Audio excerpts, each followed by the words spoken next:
Papauwi na ang binatang si Robby na makasalubong na naman niya ang mga taong palagi nilang ginagawang katatawanan ang kanyang kapansanan.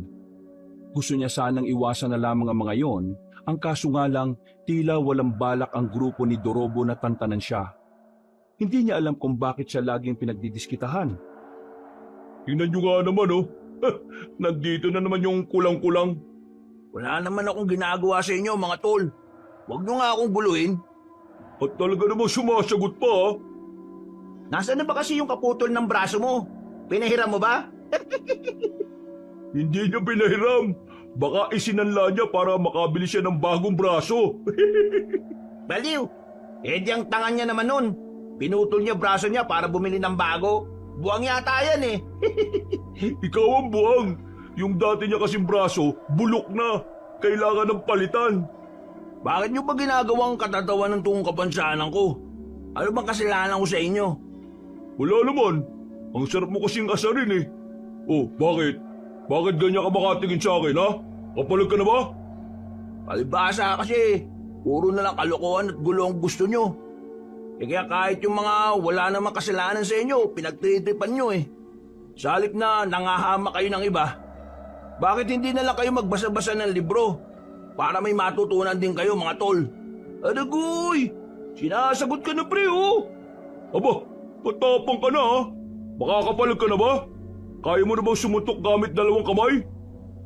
Padaanin nyo na lang ako. Kailangan ko nang umuwi sa amin. Gagabi na eh. Walang kasama si Lola. Mamaya ka na umuwi. Dito ka na muna. Nag-uusap pa tayo eh. Tanungin mo siya kung gusto niyang sumali sa laro natin mamaya. Ay, oo nga pala. May laro kami mamaya. Sali ka. Ako yung boksingero. Tapos, ito naman si Tino ang coach ko. Alam mo kung ano ka. Ano pala? Ikaw yung punching bag. Muling nagtawanan ng mga kalalakihan. Habang si Robby naman, napapayuko na lamang at napapatingin sa ibang direksyon. Nasasaktan siya sa mga pangungutya ng mga ito. Pero wala siyang magawa kundi ang tanggapin na lamang yon. Maglalakad na sana siya pero hinawakan siya ni Dorobo sa kwelyo. Nilapit pa nito ang mukha sa mukha niya kaya amoy niya ang sigarilyo sa bibig ng lalaki. Huwag kang mag-aanga sa akin, Robin ha. Kasi good mood ako ngayon. Kapag ako nawala sa mood, magiging punching bag ka talaga sa akin. Bakit niyo ba ako ginaganito? Eh, hindi ko naman kayo inaano ah. Huwag ka na kasing sumasagot. Bobosis pa eh. Pegi pera. Naririnig ko meron ka sa bulsa eh. Kunin mo gamit ka ng kamay mo. Ito naman si Dorobo mapangasar pa eh. Alam mong putol yung kanan. Eh di yung kaliwa. Hindi pwede mga tol. Bibigay ko to kay Lola eh. Kapag sinabi kong gusto kong kunin, ibigay mo na lang sa akin. Kasi alam mo naman na mas mahalagang hindi ka masaktan, di ba? Aray ko, itiwan mo nga braso ko. Ito na nga lang kumpleto, ayaw mo pang pahawak? Isusumbong ko kayo kay Kapitan. Eh di susumbong? Hindi mo ba alam na tsuhin ko yun? Noong mga sandaling yun, wala nang magawa si Robin kundi ang maiyak na lang. Gustuin man niya kasing labanan ng suntukan si Dorobo, alam niyang hindi rin naman niya kakayanin. Isa pa, mag-aalala lang din ang kanyang lola kapag nalamang nakipag-away siya. Kaya kahit na masakit sa kalooban niya ang dinadanas niya sa halos araw-araw, hinahayaan na lamang niya. Wisit, wala pa nga akong ginagawa, umiiyak ka na kaagad. Lumayo ka nga sa akin, baka putulin ko rin yung kabila mong braso para pantay na eh. Tinulak siya ng malakas ni Dorobo, kaya napaupo na siya sa semento. Nakahinga siya ng muluwag nang makitang papalayo na rin ang mga yon. Ngunit, ganun pa man, hindi pa rin mawala sa kanyang kalooban ng sakit at panliliit sa sarili. Tumayo siya, bumuntong hininga, pinunasan ng mga luha. Para sa kanya, hindi maaring malaman ng kanyang lolang nangyari. Magpapanggap na naman siya na ayos lang.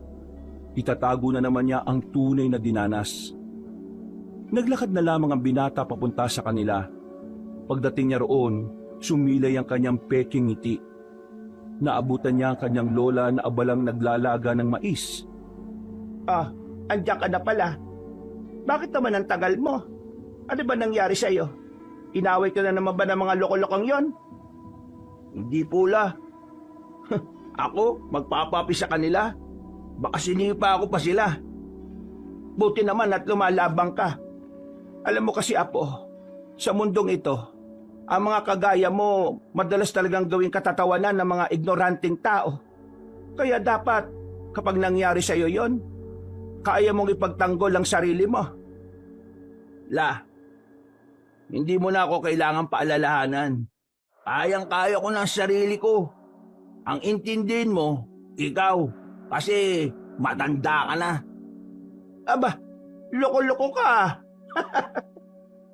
Natawa na lamang din na matanda. Nung hapon na yon, masaya silang kumain ng mais na parabang walang nangyari kay Robin. Sanay naman na ang binata.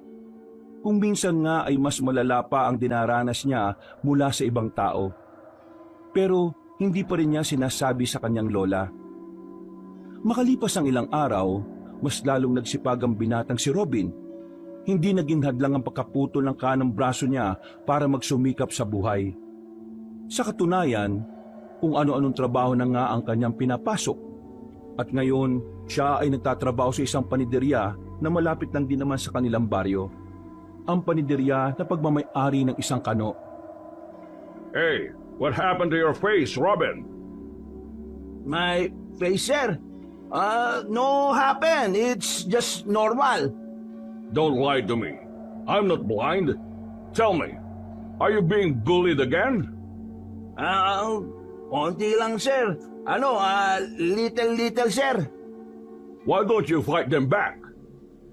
Because I'm not like them, sir. If we make battle to them, me is bad na rin. No, fighting back doesn't mean you're bad. It's about protecting yourself from other people harming you. In this world, you cannot show them that you're weak. If you want to live with your pride. Understand? Yes, sir. Understand, sir. Promise me, you will fight them back. It's not for me, it's for you. Remember that. Tumango na lamang ang binatang si Robin kahit na hirap na siyang makipag-Inglisan sa kanyang dayuhang amo. Pero sa kabilang banda, napapangiti na lang siya dahil kahit papaano, mabuti sa kanya si Mr. Smith. Kahit na ilang linggo pa lang siya roon, hindi niya nararamdaman na kakaiba siya sa lahat. Kahit kasi ang mga kasamahan niya sa trabaho ay mabuti rin sa kanya. Makalipas ang ilang oras sa pagmamasa, natapos na rin ang kanyang trabaho. Umuwi siyang may mga dalang tinapay na sobra sa mga niluto nila. Pasipol-sipol pa ang binata habang naglalakad pa uwi. Napatigil siya nang matanaw sila ni Dorobo. Meron na namang pinagdidiskitahan ng mga yon. Pero laking pagtataka niya nang makita na ang isa sa mga kasamahan nito ang nakaupo sa gitna at napapalibutan. Lumapit siya ng bagya para marinig ang usapan ng mga yon. Wala ka rin kwenta eh. Isinali ka namin sa grupo namin kasi akala namin pwede kang asahan. Duwag ka rin pala. Pero, mahirap kasi yung pinagagawa niyo sa akin eh. Hindi ko kaya magnakaw. Mampuli, pwede pa, pero magnakaw, hindi. Anong mahirap? Kukunin mo lang naman habang hindi nakatingin eh. Hindi pagnanakaw tawag doon. Ang tawag doon, diskarte. Hindi ko talaga kaya eh. Pasensya na. Huwag yun na ako tanggalin. Hindi namin kailangan ng duwag at walang kwentang miyembro. Diyan ka na!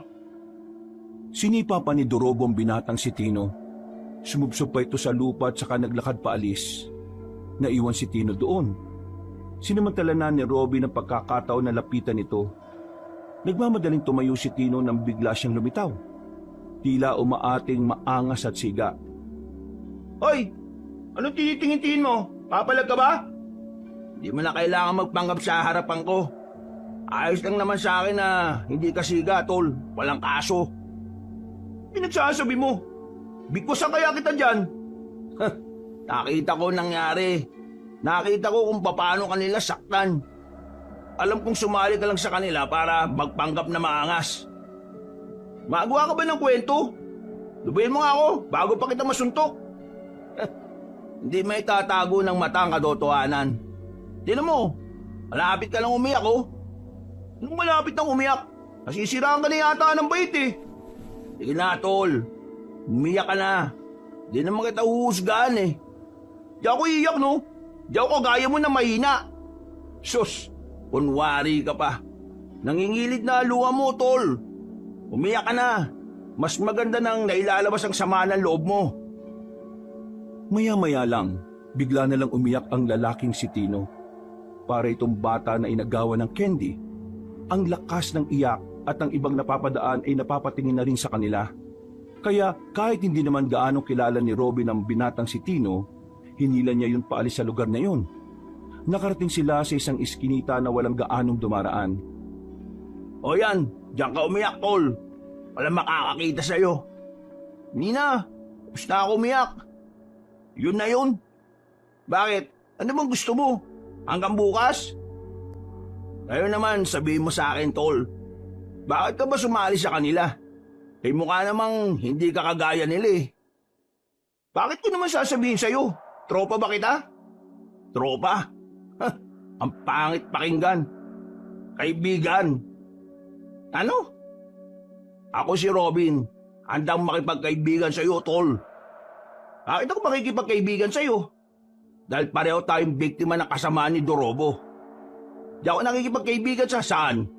Sa putol ng braso? Tol, ikaw nga iyakin, hindi naman kita inusgahan ah.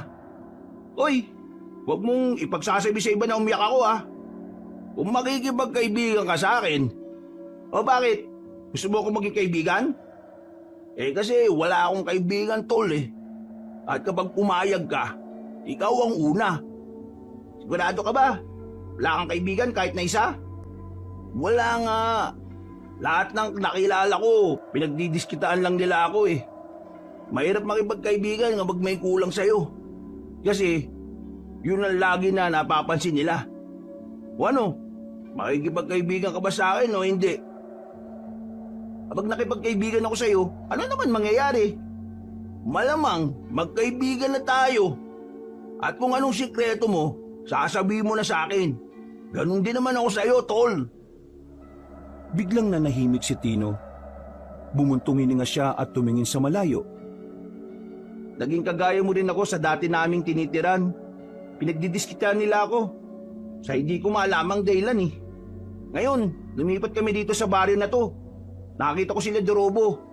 Natakot ako sa kanila kasi maangas at siga sila eh. Ay ang ginawa ko, sumali ako sa kanila. Di ba nga sabi nila, if you join them, beat them. Ha? Parang may mali yata, tol eh. Basta ganun. Basta sumali ako sa kanila para magmukha rin akong maangas. Para hindi malata ang kahinaan ko. Para walang lumapit sa akin para mambuli.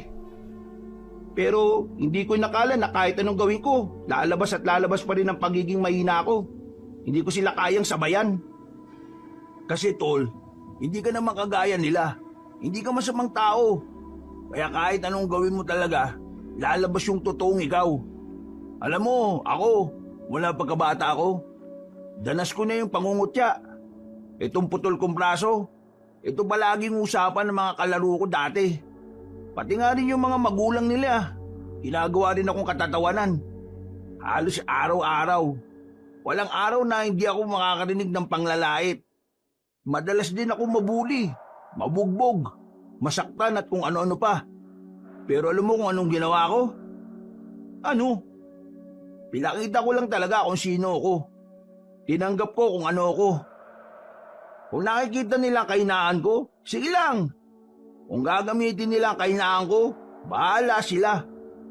Pero ito lang ang tatandaan mo. Hindi mo kailangan maging kagaya nila para lang mailigtas mo ang sarili mo. Ang kailangan mo, pagtanggap sa sarili mo. Kapag tanggap mo ang sarili mo, walang epekto sa iyo ang panglalait ng iba. Ang galing magsalita nito. Ikaw nga din umiiyak eh. Uy, nasasaktan ka rin sa panglalait ng iba, no? Ano walang epekto? Hindi sapat na tanggap mo lang ang sarili mo. Dapat mahal mo rin ang sarili mo para kaya mo ipagtanggol ang sarili mo sa iba.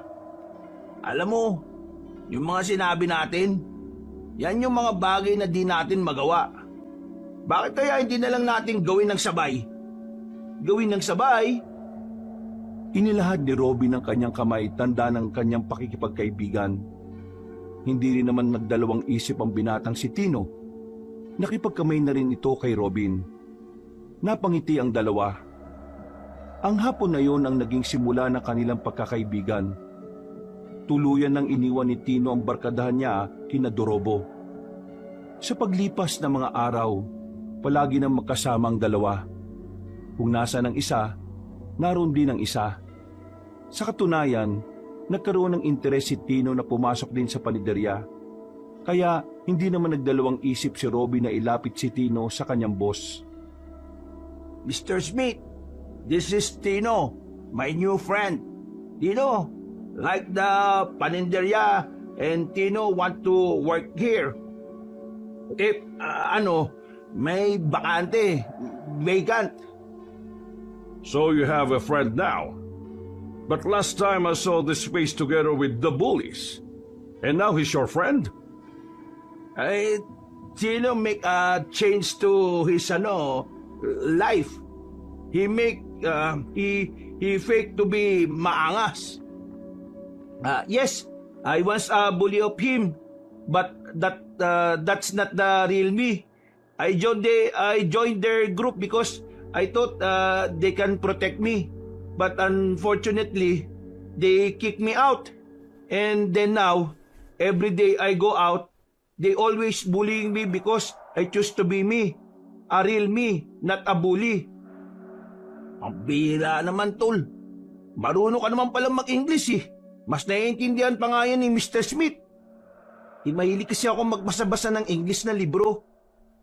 So, you're telling me that you finally develop a good character? Yes, sir. Okay, from now on, you and Robin are partners. Starting tomorrow, you work here, Robin. Train him. Tell him all the things that he need to learn. Okay? Understand? Yes, sir. I understand, sir. Naglakad na si Mr. Smith. Tuwang-tuwa naman ang dalawang binata ng mga sandaling yon. Lumabas na rin sila ng paninderya na hindi mawala-wala ang ngiti. Apir tayo dyan. Ayos. Sabi ko na nga matatanggap ka, tol. Pinakita mo ba naman ng mag-English ka eh. Hindi rin naman tamang English ko eh. Pero mas klaro siya kaysa sa akin, tol. Di ba? Natigil lang ang kanilang paglalakad na makasalubong nila ang lalaking si Dorobo. Wow! Nagsama na palang dalawang lampa. Isang duwag at isa namang putol. Wala kaming panahon makipag-usap sa iyo ngayon. Masaya kami at ayaw naming masira yun. Aba, parang may tapang na yung pagkakasabi nun ah. Bakit? Saan ka naman kumukuha ng lakas ng loob mo ngayon? Sa nawawalang braso nitong si Robin? Hindi ba kayo napapagod sa buhay nyo? Ganito lang palagi ginagawa nyo? Ni minsan ba hindi nyo naisip na umunlad sa buhay? Kami kasi gusto namin Hoy, nang-iinsulto ka ba? Totoo naman Kami, inaatubag namin kung paano kami makakatulong sa mga mahal namin sa buhay.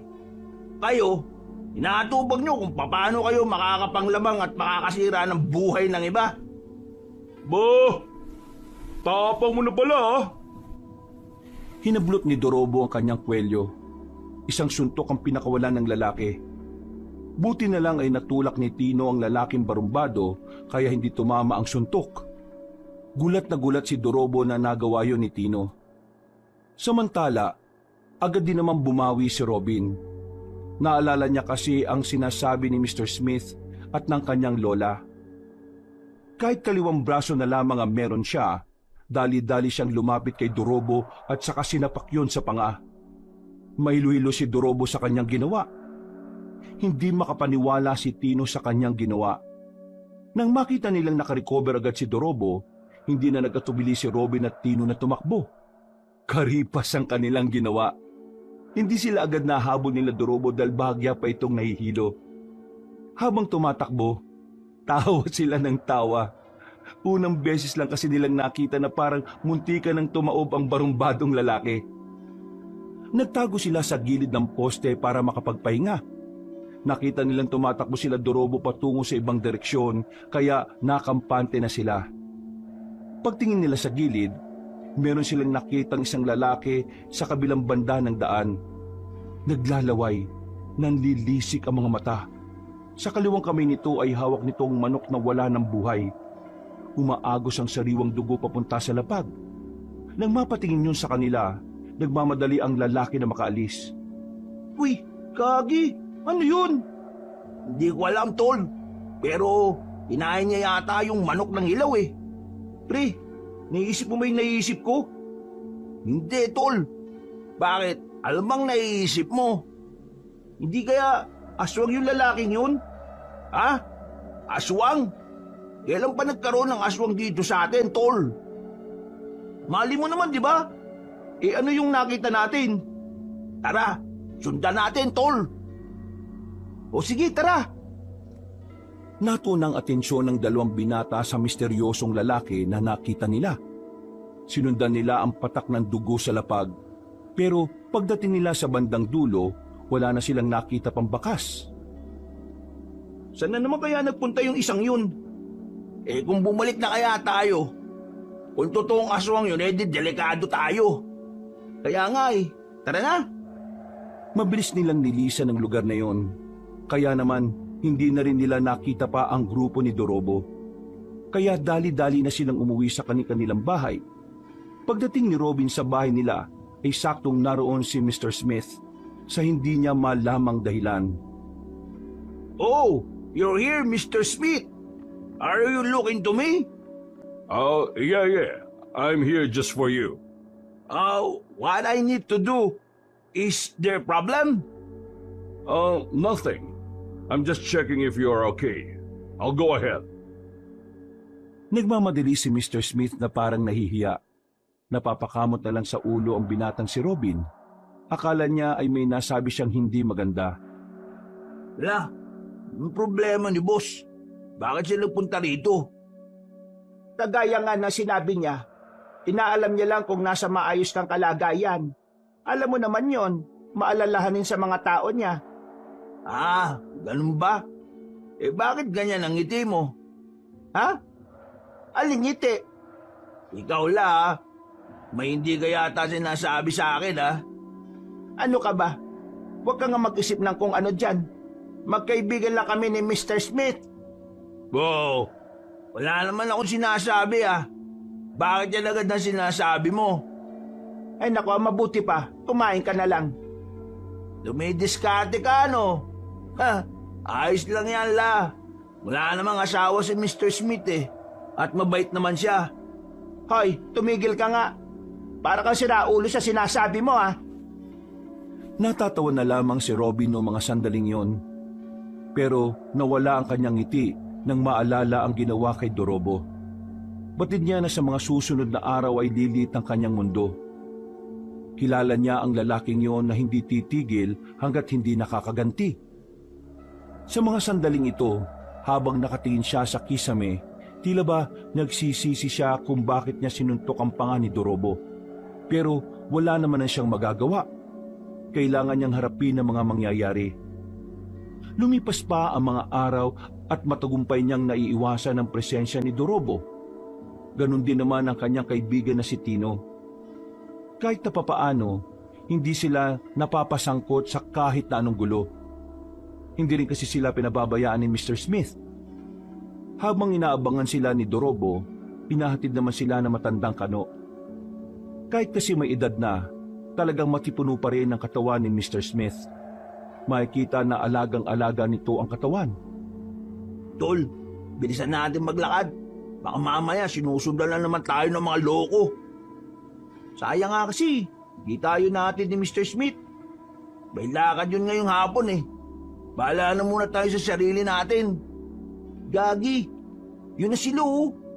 Naamoy na naman yata tayo. Ayun yung mga gunggong oh! Abulin nyo! Dahil sa takot na baka mabugbog ng mga barumbadong lalaki, dali-daling tumakbo ang magkaibigang Robin at Tino. Kung saan-saan sila sumuot, hindi na nga nila namalayan na nakarating na rin sila sa kagubatan. Nakikita nilang nakasunod pa rin ang mga yon, kaya tumawid na sila sa hanging bridge. Napansin nilang takot pala si Dorobo sa matataas na lugar, kaya hindi na ito tumuloy sa kanila. Kapag naabutan ko kayo, babasagin ko ang mukha ninyo! Lalong-lalo ka na, putol! Wala akong kasalanan sa'yo. Ginawa ko lang yun para ipagtanggol ang sarili ko. Wala akong pakialam sa dahilan mo. Basta kapag nahawakan kita, asahan mo matatabunan ng mga yan na mukha mo. Uy, Dorobo! Tumigil ka na kasi! Bakit ba hindi ka nalang bumait kagaya ko? Wala ka namang mababala sa ginagawa mo eh. Kaya ka walang syota kasi ugali mo masama. Yang si Satanas sa'yo. Aba, bumaboses ka na rin oh. Umanda ka rin sa akin. Mabubugi ka talaga. Matapang ka diba, tol? Bakit hindi ka makatawid dyan sa tulay? Matapang ka lang sa mga hindi kayang pumalag sa'yo eh. Pero sa totoong hamon ng buhay, wala ka, Dorobo. Wala ka! Gigil na gigil si Dorobo ng mga sandaling yon, pero wala itong magawa. Ihahakbang pa lang kasi nito ang mga paa ay nakikita na nito ang kailaliman ng ilog. Kahit ang mga kasama rin nito ay nag-aalangan. Noong mga sandaling yon, umalis na lamang si Dorobo. Sigaw ito ng sigaw sa kagubatan dahil sa galit. Samantalang napaupo na lamang ang magkaibigan sa lapag. Buti naman, dito tayo napadpad. Kung hindi, naabutan na tayo ng mga mokong na yun. Pero, alam mo ba tong lugar na ito, tol? Bundok na to, di ba? Wala akong ideya kung saan patungo tong dinaanan natin eh. Pero, lakarin na lang natin at baka makahanap naman tayo ng daan pabalik sa atin. Tara na, simulan na natin. Baka abutin pa tayo ng gabi, tol. 5:00 na eh. Tumayo ang dalawa at nagpagpag ng puwet. Kahit na wala silang alam kung saan papunta ang direksyon na kanilang dinaraanan, tinumbok pa rin nila ang daan. Sa kanilang paglalakad, meron silang nadaanan na isang bahay. Sa malayo pa lang, masasabi na nilang magulo at parang napabayaan ang bahay na yon. Nakakalat kasi ang mga gamit sa bakuran. Ang dami ring tambak sa gilid-gilid. At higit sa lahat ay mabaho. Ang bira, anong klaseng bayan? Sino naman kaya nakatira dyan at parang walang pakialam sa paligid niya? Nako, parang amoy bulok yung lugar niya. Tara, sa iba tayo dumaan. Sakit sa ulo eh. Aalis na sanang dalawa nang bigla niyang makita ang isang matandang lalaki na lumabas mula sa bahay. Mahaba na ang buhok nito at kulay puti. Ganon din ang bigote at balbas nito. May kalakasan pa rin kahit na matanda na base sa kilos nito. Tol, ano yun? Tingnan mo oh, yung hawak niya oh. Oo nga, ano yun? Parang ano eh. Hindi na nakontento ang dalawa. Para makita kung ano ang hawak na matandang lalaki, lumapit pa sila ng bahagya. Nanlalaki ang kanilang mga mata na mapagtantong hita pala ng tao ang hawak-hawak na matandang yon. Muntikan na silang masuka. At dahil doon, nakagawa sila ng kaunting ingay. Ingay na agad din naman narinig ng matanda kahit abala ito sa ginagawa. Tumigil ito at tumingin sa kinaroroonan nila. Kahit hindi sila nakikita, parang nararamdaman na matandang yun ang kanilang presensya. Kailangan na yata natin umalis dito bago pa niya tayo makita. Tol, anong klaseng tao yan? Gagi! Tanong ka pa eh. Tara na! Nang aalis na sana sila, nakita nila ang matanda na kinuha na ang mahabang itak sa gilid. Dahilan para mas lalo silang mataranta. Paglingon nila ulit, naglalakad na matandang yon sa kanilang kinaroroonan. Wala na silang sinayang na sandali. Kumaripas na agad sila ng takbo. Wala silang pakialam kung makalika sila ng mas malakas na ingay. Habang tinatahak ang daan, hindi na nila napapansin na mas lalo na pala silang napapalayo sa tamang daan. Sobrang liblib na ng kanilang tinatakbo. Nakakadagdag pa sa kanilang takot ay ang nalalapit na pagsapit ng gabi. Tol, teka lang. Hinihingal na ako. Hindi tayo pwedeng uminto, pre. Baka maabutan niya tayo. Hindi ka ba napapagod? Hindi. Bakit naman ako mapapagod? Baliw ka ba? Ang layo na ng tinakbo natin. Pahinga muna tayo. O sige, 2 minutes lang ha. Tumingin-tingin pa ang dalawa sa paligid. Hindi naman na nila nakikita matandang aswang. Pero dahil hindi na nga sila pamilyar sa lugar na kanilang kinalalagyan, hindi nila magawang makampante. Tol, pwede na yata tayong lumabas. Wala na yata yung matanda. Problema nito, paano tayo makakabalik sa atin? Ang liblib na nito eh. Yun nga, tol. Tapos, maggagabi na rin. Tol, may hinala ako kung anong klaseng tao yung matanda. Ang ibig ko sabihin, hindi siya tao. Isa ba tayo nang iniisip, tol? Oo, aswang. Baka nga, tol. Dahil sa ideyang iyon, agad na nagtindigan ang kanilang balahibo. Ramdam na ramdam nila bigla ang ihip ng hangin sa kagubatan at ang katahimikan na siyang tila bumibingi sa kanila. Kahit pagod, nagmamadali silang umalis. Natatanatan na nilang hinanap ang tamang daan kung papaano makakalabas sa kagubatan. Bilisan na natin. Huwag tayong papaabot ng gabi dito. Anong wag papaabot? Maggagabi na nga. Makalipas lang ang ilang minutong paglalakad sa kagubatan, meron na rin silang natanaw na kalsada. Nakahinga sila ng maluwag sa pag-aakalang makakauwi na sila. Nang naglalakad na sila roon, bigla na lang nilang napansin ang grupo ng mga tao na may mga dalang sulo. Parang parada, mababagal ang lakad at lahat ay nakasuot ng itim. Gumilid ang dalawa. Kulto ang unang pumasok sa isipan nila. Pero hindi yun basta kulto lang. Kulto pala ito ng mga aswang. Narinig kasi nila ang binibikas ng mga yon habang naglalakad. Kaya naman, mas lalong dumagundong ang kaba sa kanilang dibdib. Nang halos 3 minuto nilang hinintay na makalagpas sa mga yon, mabilis silang lumayo roon. Windang na windang, para silang mabubuang sa mga nangyayari. Tol, totoo pala talaga itong mga aswang na to no? Anong gagawin natin ngayon? Tatakasan nga natin sila Durubo kanina. Nandito naman tayo ngayon. Mukhang nasa lugar yata tayo ng mga aswang, pre. Hindi na yata tayo makakabalik sa atin. Huwag na nga magsalita lang ganyan, tol. Baka mamaya magkatotoo yan. Isipin na lang natin kung paano tayo makakalis dito. Lakarin na lang natin tong daan na to. Baka dito, meron tayong makasalubong na sasakyan. Nang masiguro nilang wala ng mga aswang sa paligid, lakas loob na rin silang lumabas ng kanilang pinagtataguan. Lakad, takbo ang kanilang ginawa. Hindi na rin nila nababantayan ng oras. Inabot na pala sila ng 7:00. Maya-maya, isang malakas na busina ang kanilang narinig. Hoy! Magpapakamatay ba kayo? Makabokong kayo ah! Kuya, baka pwedeng pasabay naman oh. Sabay humarurot na lang ang sasakyan. Hindi sila pinakinggan ng lalaki. Mabilis na umalis ang truck. Bagsak ang balikat ng dalawa sa pag-aakalang makakabalik na sila sa kanilang baryo. Kaunting lakad pa ang kanilang ginawa. Meron na rin silang natanaw na liwanag. Meron palang nagmimina roon. Agad silang lumapit at nagtanong. Mabuti na lamang ay saktong may isa ring truck na papaalis. Kaya naman nakisabay na rin sila roon. Nakabalik naman sila ng kanilang baryo. Ang kaso nga lang ay 9:00 na. Kung saan-saan pa kasi nagpunta ang sinakyan nila. Tol, ano palang gagawin natin sa mga natuklasan natin? Ilihim na muna natin. Nakakabahan kasi ako eh. Pag kinalat natin, baka mamaya magalit yung mga aswang na yun sa atin. O sige, laylo muna tayo, tol. Huwag na muna siguro tayo lumabas ng bahay. Paano yung trabaho natin?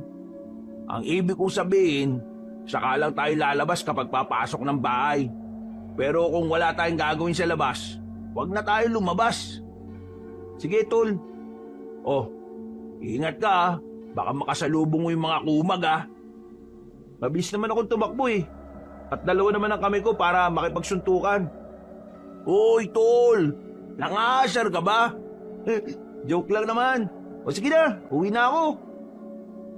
Tinapik na lamang siya sa balikat ni Tino. Napapailing na lang siya habang pinagmamasdan papalayo ang kanyang kaibigan. Pagpasok niya sa kanilang bahay, ay inabutan niyang nakahain na ang pagkain niya. Pero ang kanyang lola ay nakahiga na at natutulog. Napapangiti na lamang siya. Kahit kasi malaki na siya at nasa tamang edad na, inaasikaso pa rin siya nito. Huwag kang mag-alala, Lola. Kapag ako nagkaroon ng maraming pera, ititira kita sa mas magandang bahay. Kinabukasan ng umaga, papasok na naman si Robin sa panaderya.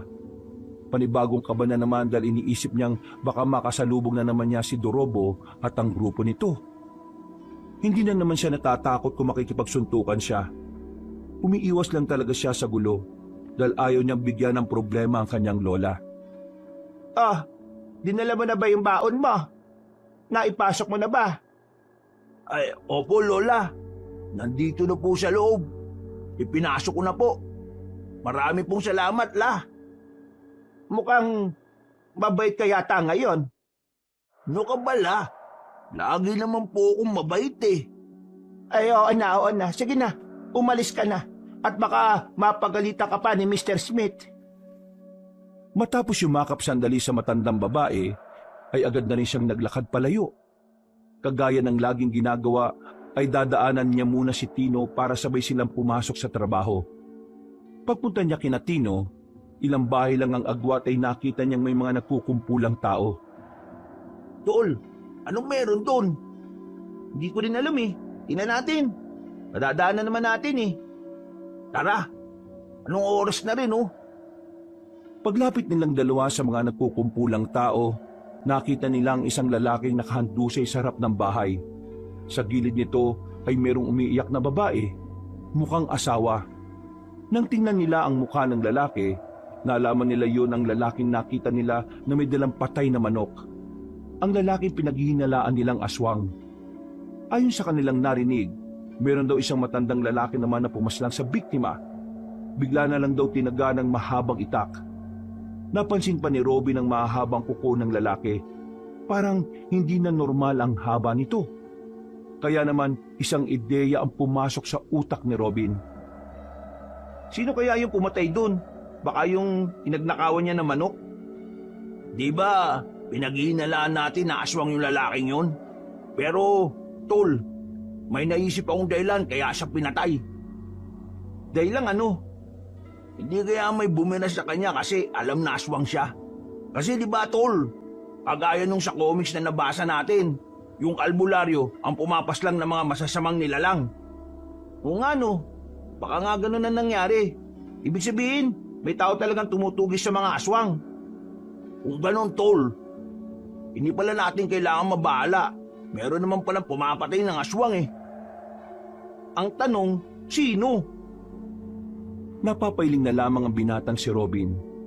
Isang malaking palaisipan para sa kanilang magkaibigan ng bagay na yon. Pero hindi na lamang muna nila yon pinagtuunan ng pansin nang makarating na sila sa paniderya. Naging abala sila nung araw na yon dahil maraming tinapay ang kinailangan nilang magawa. Bandang 6:00 na ng gabi sila natapos. Tol, ang bait talaga ni Mr. Smith, no? Akalain mo yung ginagawa pala natin mga tinapay kanina eh para sa bayang punan? Nabait naman talaga si Mr. Smith eh. Makikita mo naman kung paano niya tayo itrato. Napatigil sila sa kanilang paglalakad ng malayo pa lang ay matanaw na nila ang grupo ni Dorobo. Naglalakad yun pasalubong sa kanilang direksyon. Nang makita rin sila ng mga yun ay kaagad na tumakbo patungo sa kanila. Ang tanging nagawa ng magkaibigan ay kumaripas na lang din ng takbo. Nakita kasi nila ang iba sa mga yon ay may mga dalang pamalo.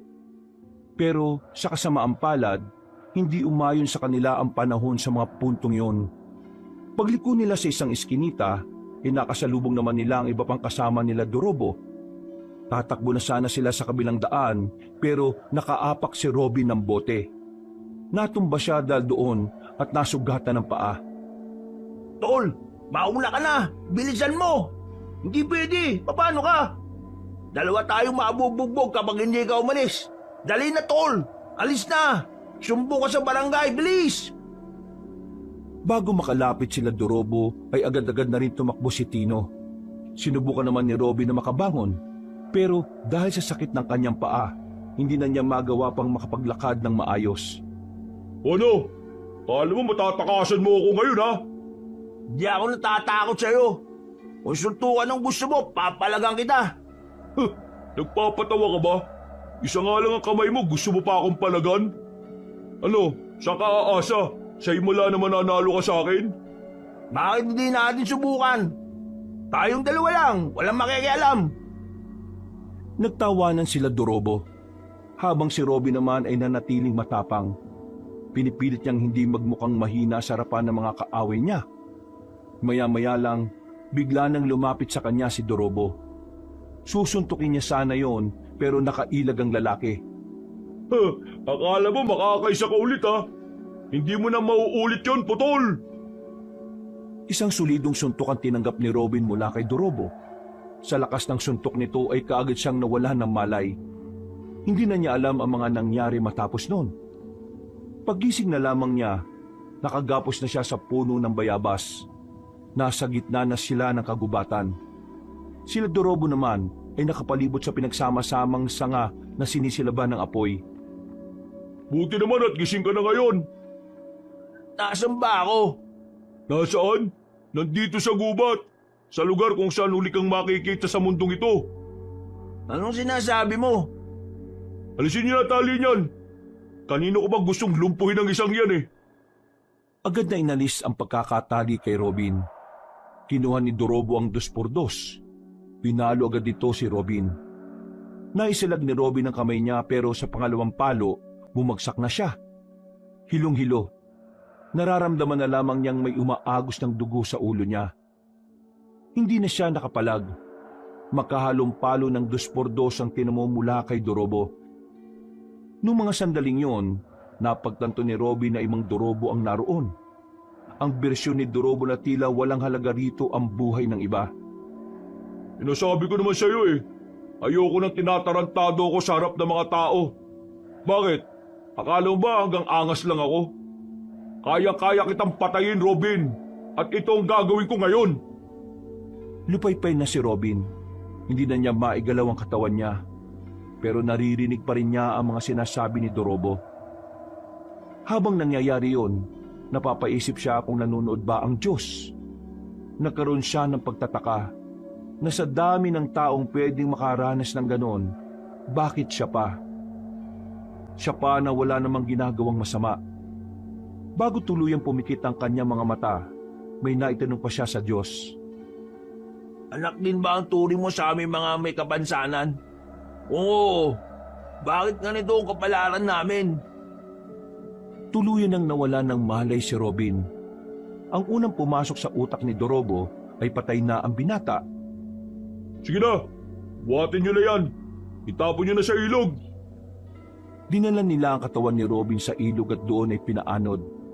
Patawa-tawa pa ang mga yon na parang wala lang nangyari. Samantala, inanod naman ang inanod ng katawan ni Robin patungo sa kung saan. Buong akala niya rin ay patay na siya noon. Pero nang magising siya ay maliwanag na ang paligid. May naririnig na siyang tumitilaok na manok. May naaamoy siyang nagluluto. Ang bahay naman na kanyang kinalalagyan ay hindi pamilyar sa kanya. Agad siyang napabangon. Pero napaiga ulit nang maramdaman ang mga galo sa katawan. Lalong-lalo na ang kanyang ulo.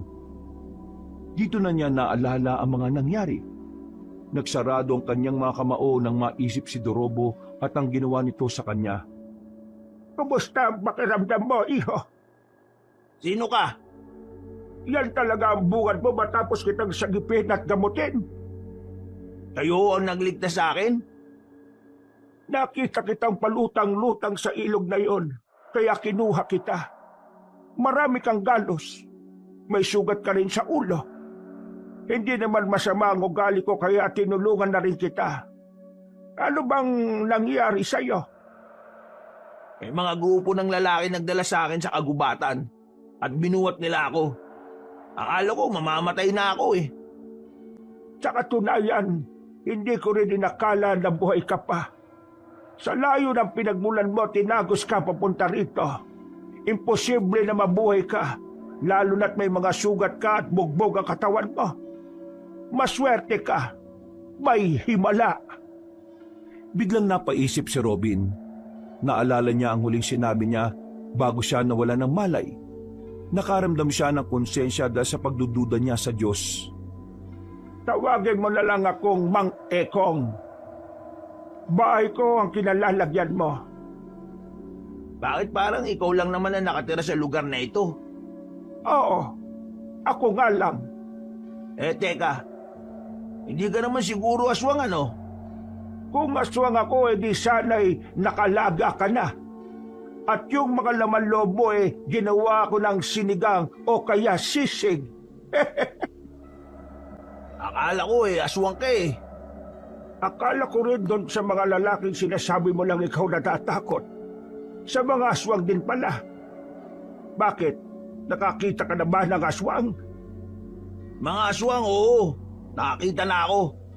Saan? Nang misang inabol kami ng mga bumugbog sa akin. Nakarating kami sa isang bundok. Noong una, meron kami nakitang bahay. May matandang lalaki dun. Mahabang balbas at bigote niya. Tapos, nagulat na lang kami nang makita naming may bit-bit siyang hita ng tao. Inabol niya kami pero nakatakas naman kami. Nang marating naman namin yung kalsada, nakita naman namin yung parada ng mga aswang. Meron silang mga sinasabi na hindi namin naintindihan. Ang naintindihan lang namin ay yung sinasabi nilang mga aswang sila. Kayo po ba? May alam po ba kayo mga aswang? Umupo ang matandang lalaki sa upuan na nasa harapan ng papag. Naglabas ito ng sigarilyo at sandaling humithit. Nakikita mo ba yung mga nakasabit na sandatang yan? Yang mga yan ay ginagamit ko. Ibig sabihin, pumapas lang ka ng mga aswang? Tumutugis ako ng aswang. Binata pa lang ako gawain ko na ito. Sa katunayan, meron akong pinaslang na aswang nito lang. Isang lalaking aswang sa baryo ng Malolos. Teka, sa baryo ng Malolos? Taga roon ako eh. Alam ko na. Ikaw ba yung pumatay doon sa nakita namin lalaki na nakaandusay sa tawat ng bahay? Yung tumaga doon? Oo, ako nga. Pinaslang ko na siya bago pa siya makapagdulot ng problema sa mas marami. Ang lalaki niyo na hindi natural na aswang. Siya ay biktima ng yanggaw. At sa oras na mayanggaw ka, wala ka ng pag-asang makabalik sa pagiging tao. Kaya kailangan ng patayin. Yanggaw? Ano yun? Basta, ang mamaraan ng aswang para magparami sila. Hahawaan kanila para maging aswang ang simpleng tao. Hindi ko inakala na ganito pala ang mga aswang. At totoo pala talaga sila. Maniniwala ka ba kung sasabihin ko sa iyong may binabalak silang masama sa probinsyang ito? Bakit? Kakainin ba nila ang mga tao sa probinsya natin? Sasakupin nila ang probinsyang ito at unti-unti nilang buburahin ang mga tao rito. Paano niyo po nalaman ng mga ganito? Tingin mo ba magiging manunugis ako kung wala akong alam sa kanila? Matagal ko na itong ginagawa, pero dahil mag-isa lang ako, hindi ko sila magawang patahimikin lahat. Ikaw? Ako? Oo, may iba pa bang ikaw rito? Bakit? Anong meron? Kailangan mo kong tulungan. Ha? Kailangan mo kong tulungan para labanan ng mga aswang. Ha? Anong may tutulong ko dyan? Tutulungan kitang matutunan ng mga bagay na may kinalaman sa pakikipaglaban. Uy. Sandali lang naman. Hindi pa naman ako napayag ah. At saka, tingnan mo nga, anong may tutulong ko sa laban-laban na yan? Kita mo naman, di ba? Buto lang ka ng braso ko. Ano naman? Anong ano naman? Ano naman kung putol lang isang braso mo? Tinatanong pa ba yan? Malamang wala akong may tutulong. Ikaw nga, 2 braso mo o kamay. Nahihirapan eh. Ako pa kaya? Marami kong hindi kayang gawin dahil sa kabansanan kong ito. At baka lang hindi mo alam. Kaya mas magandang humanap ka na lang ng iba. At dahil may kulang sa'yo, mababa na ang tingin mo sa sarili mo. Hindi naman sa mababa ang tingin ko sa sarili ko. Yon ang nakikita ko. Kaya ka siguro nabubuli ng mga siraulo kasi hinahayaan mo lang sila noon. Kasi iniisip mo na hindi ka pwedeng pumalag sa kanila kasi may kulang sa katawan mo.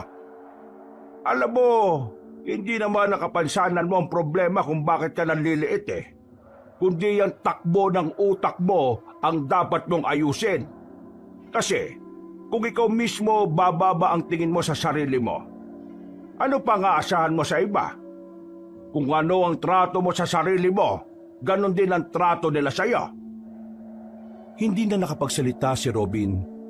Nakaramdam siya ng lungkot at tiya sa kanyang sarili. Aminin man niya kasi o hindi, tama naman ang mga sinabi na matanda. Matagal na panahon na niya rin kasing hinahayaan ng mga taong nang aapi sa kanya. Matagal na panahon siyang nanahimik at umiintindi. O bakit ka natahimik? Tama ako, no? Oo, tama ka na. Sabihin na nating kaya ko naman. Pero paano nga ang gagawin ko? Kahit na kailan, hindi pa ako nagkaroon ng karanasan sa pagpatay ng mga ganyang aswang. Tsaka, bakit mo ba ako pinipilit? Wala ka namang ibang mahanap? Ang totoo niyan, marami na akong nakasama. Pero ni isa sa kanila ay wala man lang karapat-dapat. Ikaw napili ko kasi nararamdaman kong busilak ang puso mo. Busilak? Hindi mo naman ako kilala eh. Kaya nga sabi ko nararamdaman ko. Nakikinig ka ba talaga ng maayos sa sinasabi ko? Hindi ko alam kung papatusin ko yan eh. Gusto ko lang naman kasi ng payapang buhay kasama ng lola ko. Gugulo lang ang buhay ko kapag sumama ako sa iyo eh. Kung hindi ka sasama sa akin, ganun din.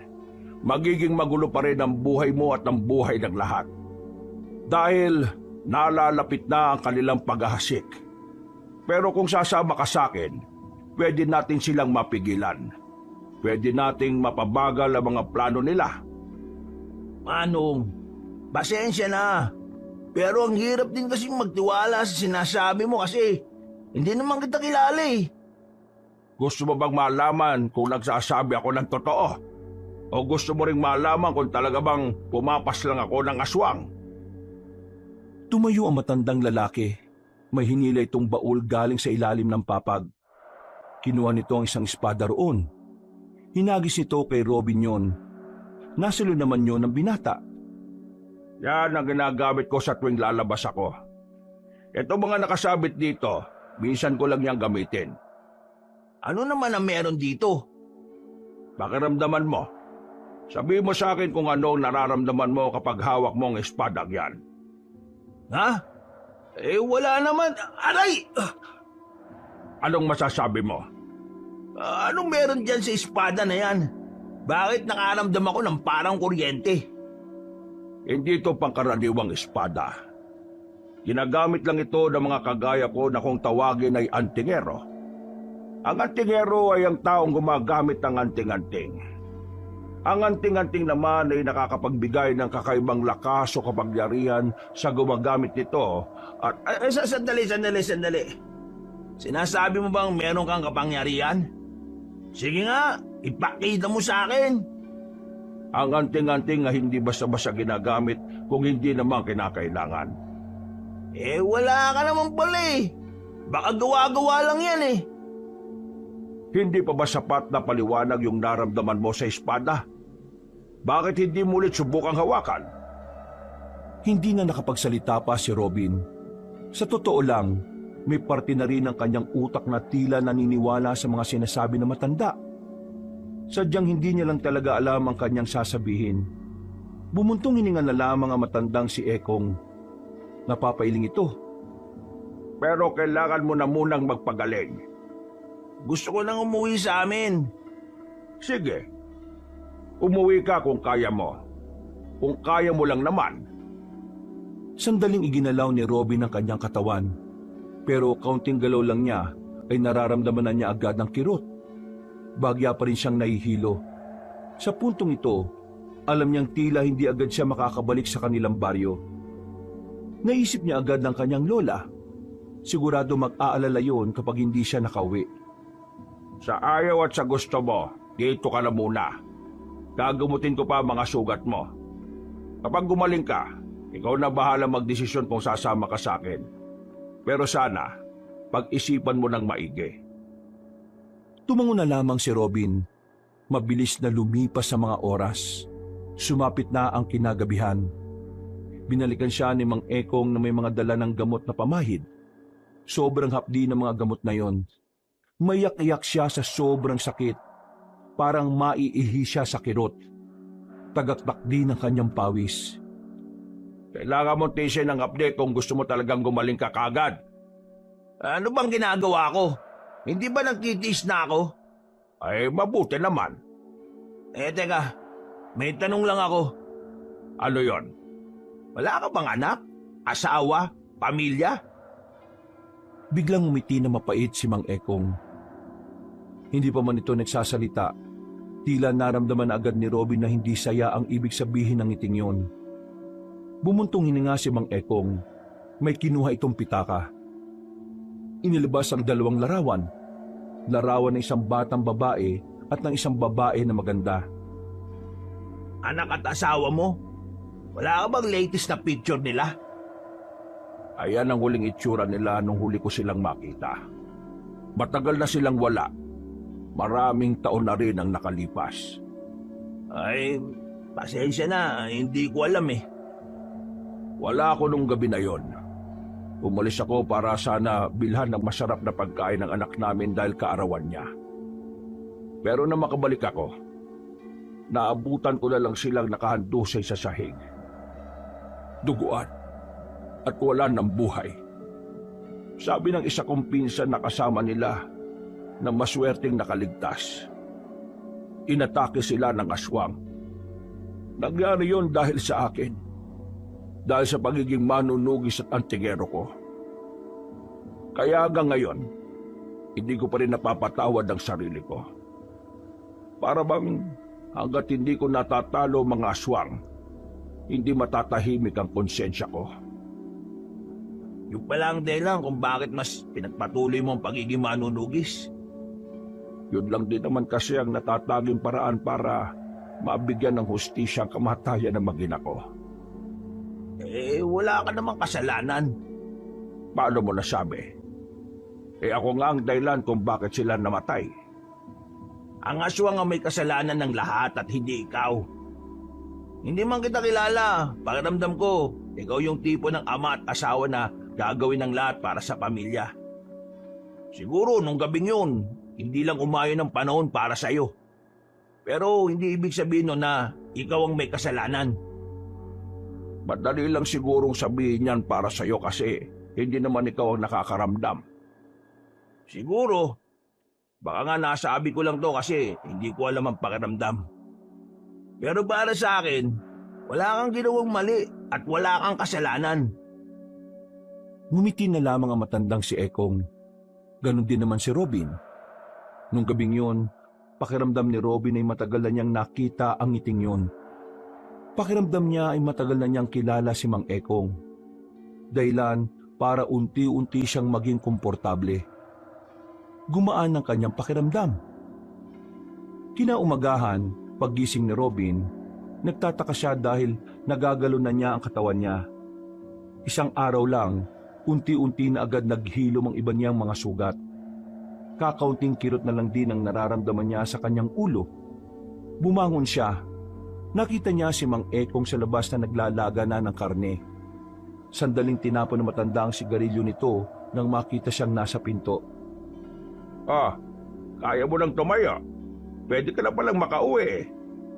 Ituturo mo ba sa akin ang daan? Kung gustong-gusto mo nang makauwi, bakit hindi? Basta yung sinabi ko sa'yo, pag-isipan mo. Bumalik ka na lang dito kapag buo na ang loob mo. Pero bago ka umalis, may mga ipapadala ko sa'yo. At kumain ka na rin muna. Kailangan mo ng lakas. Nang maluto na ang sinasalang ni Mang Ekong, sabay na rin silang kumain. Pagkatapos ay inihatid na rin siya na matanda. Naglakad sila ng halos 20 minutos bago sila nakarating sa kalsada. Yung mga pinadala ko sa'yo, Kakainin mo yon para mas madaling maghilom ang ibang mga sugat mo. Pati na rin yung mga lamog. Oh, iwanan na kita. Hintayin mo na lang kung may dadaan na sasakyan. Mang Ekong. Oh, maraming salamat po Ay, walang anuman. Hindi ko po alam kung bakit ang bait niyo sa akin pero babawi ako balang araw. Hindi ako mabait sa'yo. Kailangan ko lang talaga ng makakasama sa laban ko sa mga aswang. Nang may dumaan na rin jeep, ay agad na nakasakay ang binatang si Robin. Iika-ika pa siyang lumakad pero kaya na niyang kumilos. Halos kalating oras din ang kanyang biyahe at nakarating na rin siya sa bungad ng kanilang baryo. Huminga siya ng malalim. Nag-iisip na siya ng idadahil niya sa kanyang lola. Maya-maya lang ay nakarating na rin siya sa kanilang bahay. Pero nagtataka siya kung bakit wala sa bakura na matanda. Agad naman siyang lumapit sa pintuan. Nakabukas lang yon. Sa hindi malamang dahilan, nakaramdam na lang siya ng kaba. Lalabas na sana siya ng kanilang bakura nang biglang makita niya si Tino. Lumuwag ang kanyang pakiramdam nang masigurong nakaligtas ng maayos ang kanyang kaibigan. Tino! Uy, Robin! Gagi! Ayos ka lang ba? Ang dami mong galos Anong ginawa nila sa'yo? Bakit iika-ika ka maglakad? Saka ako na ikukwento sa'yo, tol. Gusto ko lang malaman kung alam mo ba kung nasaan si Lola. Si Aling Pasita?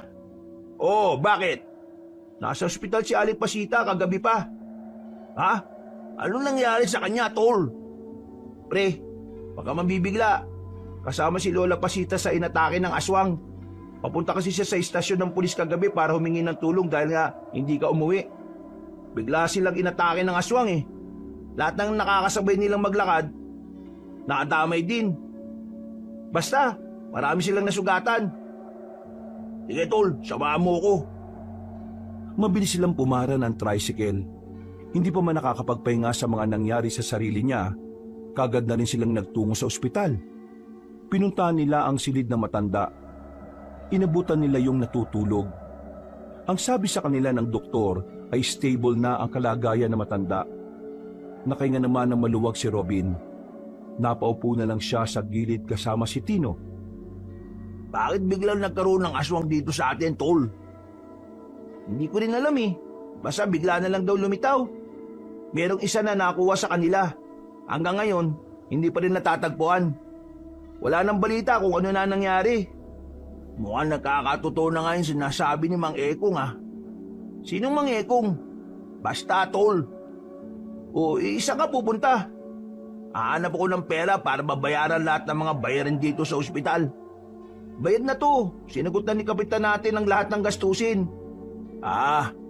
Mabuti naman kung ganon. Tol, ikaw na munang bahala kay Lola. Sabihin mo, nakabalik na ako para di siya mag-alala. Naghanap lang kamo ako ng pera. Isan nga naman ang punta mo. May kailangan kong makausap na tao. Sige na, tol. Kahit na miss na niya ang kanyang lola, pinili na muna niyang balikan si Mang Ekong.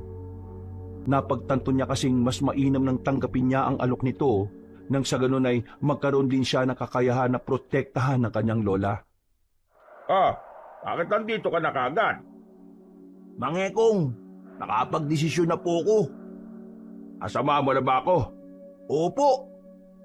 Bakit naman bigla ka nakapag-desisyon? Napasama po yung lola ko sa mga inatake ng aswang sa lugar namin kagabi. Naisip ko lang na kailangan kong protektaan ng lola ko. At hindi ko yung magagawa kung wala akong lakas ng loob at kung wala akong kaalam-alam kung paano labanan ng mga aswang. Kung papayag ka na pala, marami akong ipapaliwanag sa iyo. Mga bagay na dapat mong tandaan sa pagiging antingero. Antingero? Magiging ganun po ba ako? Halika, sumama ka sa akin. Naunang naglakad na matandang lalaki at nakasunod lang si Robin dito. Makalipas ang halos 10 minutong paglalakad, narating na rin nila ang sapa. Sa gilid ng sapa, may maliit na kuweba. Hindi kakasya ang tao kung hindi ito gagapang. Seryoso? Dadaan tayo dyan? Ano ba talaga ang gusto mo ipakita sa akin? nasa loob nito ang isang anting-anting na matagal lang naghihintay ng amo. Sumunod ka sa akin. May mga galos pa ako eh. Masakit pa rin konti. Tiisin mo. Gumapang na si Mang Ekong. Napapailing na lamang si Robin pero sumunod na rin siya sa matanda. Nang malagpasan nila ang masikip na lagusan, nakatayo na rin sila sa wakas. Nasa malawak na parte na sila ng kuweba. Tulungan mo ako itulak ang batong ito. Eh, ang bigat naman ito. Nang maalis na nila ang batong naroon, bumungad sa kanila ang kwintas na may palawit na buwan. Kulay pilak ito. Nanlalaki ang mga mata ni Robin nang makita niyang maliwanag yon. Uy, Mang Ekong, anong nangyayari? Ibig sabihin lang nito, kinikilala ka ng anting-anting. Kunin mo siya. Kukunin ko talaga? Oo. Ano bang sinabi ko? Marahang kinuha ni Robin ang kwintas. Namamangha siya sa liwanag na inilalabas nito.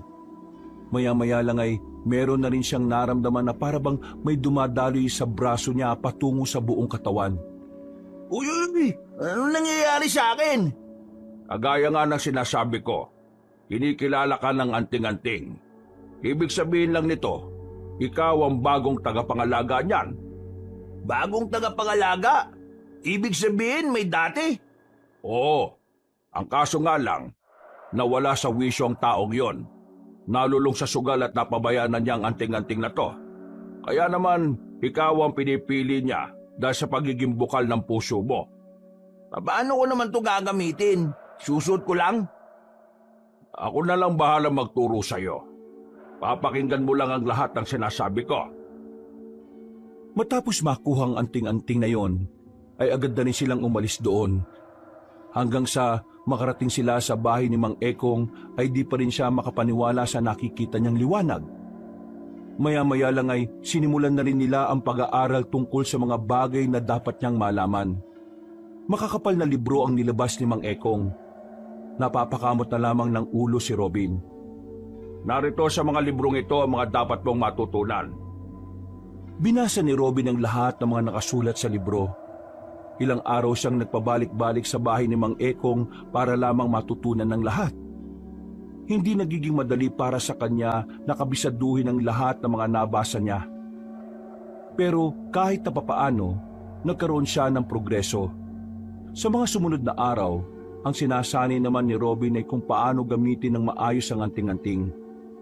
Sinasabayan niya rin ng paghawak ng sandata. Madali lang nakukuha ni Robin ang mga galaw. Pero ang pagpapalabas ng tunay na lakas ng anting-anting ay hindi niya pa gaanong gamay. Wala pa rin ba sila Dorobo? Wala nang mangyari yun sa'yo. Hindi na sila rito nakita eh. Baka akala siguro nila namatay ka na kaya nagtatago na. Mas maganda nang wala sila rito, tol. Kasi kung nandito sila, binubuli pa rin nila tayo. Mayayari na sila sa akin. Baka atakin sa puso mga yun kapag nalaman nilang buhay ka pa. Pero masaya ako sa iyo, pre. Mukhang maganda ang dulot sa iyo ng sinasabi mong manunugis ng aswang eh. Sigurado ka ba na papasukin mong landas, pre? Delikado kasi yan eh. Nung una, nag-aalangan din ako, tol. Lalo na ngayon. Meron akong kakulangan. Pero naisip ko rin naman na hindi tuwad lang para gumawa ko ng paraan para protektahan ang mga mahal ko sa buhay. Ayoko nang maramdaman pa na wala akong silbi sa buhay ng iba eh. Isa pa, may masamang binabalak ang mga aswang. Kailangan namin silang mapigilan. Kung hindi, baka marami tayong mapahamak. Pre, pwede ba ako dyan? Saan? Dito sa tabi ko? Dito tumabi ka. Umusog ng bagya si Robin habang sila'y nasa lumang waiting shed. Natatawa na lamang si Tino dahil mali ang pagkakaunawa ni Robin. Hindi. Ang ibig kong sabihin, pwede ba ako dyan sa pinasok mo? Gusto ko rin kasing matutong pumalag sa mga aswang, pre. Kasi ayoko naman dumating yung araw na sila mama ang mabiktima kasi wala akong magawa. Sigurado ko ba sa sinasabi mo, tol? Hindi kasi biro itong ginagawa ko. Buhay ang nakataya dito, tol. Ganun din naman eh. Kung wala akong gagawin baka mapahamak din ang pamilya ko kasi sabi mo nga, may masamang balak ang mga aswang. Kaya ganun na lang ang gagawin ko. Gagawa na lang din ako ng paraan. Kaya sige na, isama mo na ako dyan. Gagawin ko lahat para lang matuto. Kung ganon, sumama ka sa akin ngayon. Paano lola mo? Nagpaalam naman na ako sa kanya Naaalis ako ngayong araw. Isa pa, pupunta naman siya mamaya kay Mr. Smith Napapasin ko nga pala pre. Yung lola mo parang may gusto kay Mr. Smith Hayaan mo silang matatanda naman na sila Siya nga pala tol. Anong sabi ni boss sa akin? Ilang araw na ako hindi nakakapasok Sabi niya, naghanap na rin muna siya ng kapalit natin. Bumalik na lang daw tayo kapag ayos na yung mga inaasikaso natin. Mabuti naman kung ganun. Matapos ang usapang yon, ay agad na rin silang bumiyahe. Nang makarating na sila, ay inabutan nila si Mang Ekong na nag-iinsayo gamit ang espada. Napatigil ito na makitang may kasamang ibang tao si Robin. Nagtataka si Mang Ekong na tumitig sa kanila. Kaibigan ko, siya lang yung nakakalam ng lahat ng ginagawa ko rito. Gusto niyang sumali sa ginagawa ko. Pwede ba siya? Magandang hapon po. Ako po si Tino. Kagaya ni Robin, meron din akong pamilya na gustong protektahan. Gusto ko po sana na sumali para magkaroon ako ng kaalaman kung paano kakalabanin yung mga aswang na yon. Gusto mo sumali? Bakit? Tayo mo bang magsakripisyo para sa iba at hindi lang para sa pamilya mo? Para ho sa iba? Baka akala mo na ang pagiging manunugis o antingero para lang maprotektahan mo ang pamilya mo. Ito ay para mapigilan ang mga aswang para maprotektahan naman ang nakararami. Ngayon, gusto kong ulitin ang tanong ko sa iyo. Kaya mo bang mamatay para sa iba? Sandaling napaisip si Tino. Hindi nito inaasahan ang tanong na yon. Kaya nung una, hindi rin nito alam ang isasagot. Inakbayan siya ni Robin. Tumingin ito nang nakangiti sa kanya. Pamilya rin ang una kong inspirasyon kaya ako ito pinasok. Pero nung maunawaan kong panganib na maaaring gawin ng mga aswang na yon, saka ako naintindihan na kailangan din pala ako ng ibang tao, tol. Isipin mo na lang kung ano ang mangyayari sa oras na ang pamilya mo lang ang nakaligtas sa gulo, habang ang iba ay namatay. Hindi mo naman ako kailangan konsensyahin, pre. Kasi buo naman na loob ko Kaya ko magbuwis ng buhay para sa ibang tao. Hindi ako takot mamatay para sa nakakarami. Kung ganyan naman pala, wala tayong problema. Kunin mo ang isang itak na naroon sa pinto at lalabanan mo ko. Ha? Agad-agad? Gusto mong magsala, hindi ba? Kaya labanan mo ko. Napapakamot na lamang sa ulo si Tino. Sa hapon na yon, nagsimula ang pagsasanay ng lalaki. Habang si Robin naman, nagtungo siya sa kagubatan para subukan namang buhayin ang tunay na kapangyarihan ng kanyang anting-anting. Umupo siya sa malaking bato sa gitna ng kakahuyan. Ipinikit niya ang mga mata. Sinubukan niyang kumonekta sa kalikasan. Matinding konsentrasyon ng kanyang ginawa. Pero sa kasamaang palad, hindi pa rin naging aktibo ang tunay na kapangyarihan ng anting-anting. Ang tanging nagagamit lamang niya ay ang kakaunting parte nito. Makalipas pa ang isang linggo, naging handa na rin ang magkaibigan para sa kanilang magiging unang misyon. Babalikan nila ang bahay na matandang aswang na nakita nila.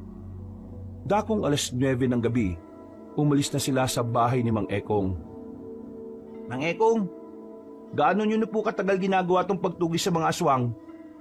Matagal na rin. Wala pa nung binata ako. Ito na rin pala ang naging buhay ninyo? Kaya pala sanay na rin kayo no? Tol, malapit na tayo. Manda ka na. Natanaw na rin nila ang nag-iisang bahay sa gitna ng kagubatan. May malakas na lampara doon kaya kahit na nasa malayo sila, ay kitang-kita nila ito. Hinugot na nila ang kanilang mga sandata. Nang ilang metro na lang ang kanilang distansya, nagtago na muna sila para magmasid. Mang Ekong, ano yung hawak ninyo? Langis. Dito natin malalaman kung may aswang sa paligid. May aswang ba rito? Hindi kumukulo ang langis Ibig sabihin wala. Tara na. Nauna nang lumabas na pinagtataguan si Mang Ekong. Lumapit sila sa bahay. Napapatakip na lamang sila ng ilong dahil sa mga naaamoy nilang masangsang. Para bang mga nabubulok na daga. Dito namin nakita yung matandang lalaki. Diyan sa mismong lamesa na yan. Diyan niya nilagay yung hita ng tao. Lehitimong aswang ang narito. Sa katunayan, hindi lang siya basta aswang. Malakas ang kutob ko na kakaibang aswang siya. Anong ibig niyong sabihin? Nararamdaman ng anting-anting ko na hindi siya pangkaraniwan. Itong mga ginagawa niya, parang libangan niya lang. Kailangan natin siyang paghandaan. Hintayin ba natin siyang dumating? Oo, kailangan natin siyang paslangin. Lalo na't malaki siyang banta sa buhay ng mga tao. Nung mga oras na yon, bumalik na muna sila Robin. Nagtago na muna sila at hinintay ang matandang aswang na magpakita sa kanila. Pero sa halip na ang matandang yon ang kanilang makita, ang mga dumating ay mga lalaking nakaitim. Ang mga aswang na inaakala nilang mga kulto. Manda kayo, bibiglain natin sila. Kaya ba natin yan? 6 lang yan, tol. Kayang-kaya yan. Sumenya si Mang Ekong. Pagkabilang nila ng 3, agad silang lumabas at inatake ang mga aswang na nasa bakuran. Nagulat ang mga yon. Agad na umilag pero dahil sa bilis nila, tinamaan agad ng 3 aswang. Samantala, ang mga natitira naman ay mabilis na nakadistansya. Nag-iisa tayo. Bahala na muna kayo sa mga sarili ninyo. Bahala talaga? Tol, ngayon na! Hinawakan ni Robin ang kanyang anting-anting. Pumikit siya ng 5 segundo. Pagdilat niya, ay nararamdaman na niya ang kakaibang enerhiya sa kanyang buong sistema. Mabilis niyang nilapitan ang katapat niyang aswang. Sinubukan siya nitong patamaan ng mahahaba nitong kuko pero hindi yun nagtagumpay. Nang makakuha naman ng tamang pagkakataon si Robin, agad niyang hinataw ng espada ang tagiliran ng aswang. Pagdistansya nito ay nilapitan niya ulit at saka itinarak ang espada sa dibdib nito. Matapos siyang paslangin ng kanyang kaharap, nakita niyang napaslang na rin ni Tino ang kalaban nito. Si Mang Ekong naman ay ganun din. Sus! Sisiw lang naman pala to, Mang Ekong. Huwag ka masyado matuwa. Itong mga nakalaban natin ay wala pa sa kalingkingan ng mga malalakas na aswang. Tama si Mang Ekong. Kung natatandaan mo yung mga nabasa mo sa libro, ang mga tiktik ang pinakamababang uri ng aswang, tol. Tiktik pa lang ang mga ito. Saka ka matuwa kapag nakapatay ka na ng gabunan. Ano naman ang gagawin natin ngayon? Mukhang nakaramdam ang sinasabi niyong matanda na narito. Kaya susunugin na lang natin ang bahay na ito. Sumang-ayon naman ang 2 binata. Mga ilang sandali lang ay siniliban na nila ang bahay. Kasamang nasunog doon ng mga nakaimbak na katawan ng tao. Pati na rin ang ilang kagamitan na di umano ay ginagamit sa pangyayanggaw. Puntahan naman natin yung sinasabi niyo kung saan niyo nakita yung parada ng aswang. Diretsuin lang natin tong daan na to. May makikita tayong kalsada dyan. Tinumbok nila ang direksyon na sinasabi ni Robin. Ilang minuto lang, narating na nga nila ang kalsada. Pero sa pagkakataong ito, ay wala naman silang nakitang kahit na ano. Walang aswang, walang kahit kaunting bakas. Kaya ang ginawa nila, naglakad-lakad pa sila sa lugar na yon. Inabot na sila ng 2 oras.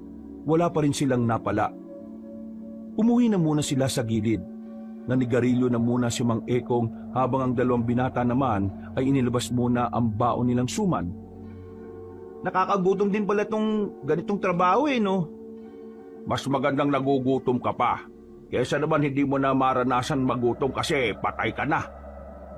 Mang Ekong, baka matakot si Tino sa sinasabi nyo Hindi matatakot yan. Ang galing nga niya kanina Talaga? Magaling ako? Oo, magaling ka. Nagamit mo agad ang mga itinuro ko sa'yo. Pero huwag ka masyadong emosyonal kapag nakikipaglabang ka Doon ka pwedeng madali. Nakakabanis kasi yung mga aswang kanini. Ang baho ng hininga, nakatapat pa sa mukha ko. Mang Ekong, sa tingin mo, gaano karaming aswang ang makakalaban natin? Marami. Magkakaibang angkan. Pero sa pagkakaalam ko, isa lang naman ang pinuno nila.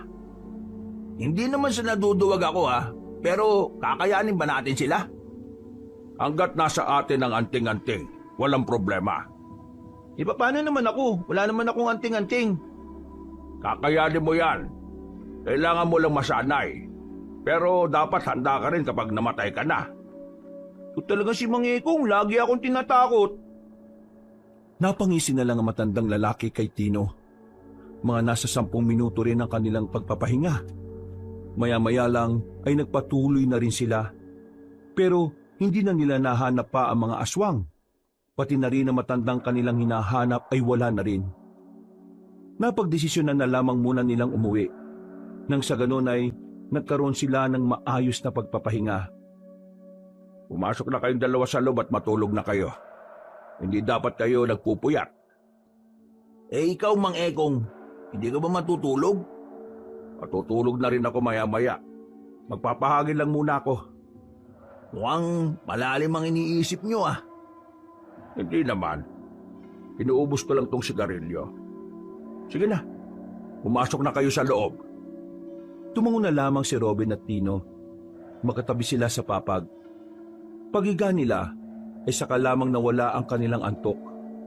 Pareho nilang naalala ang mga kaganapan habang kinakalaban nila ang aswang.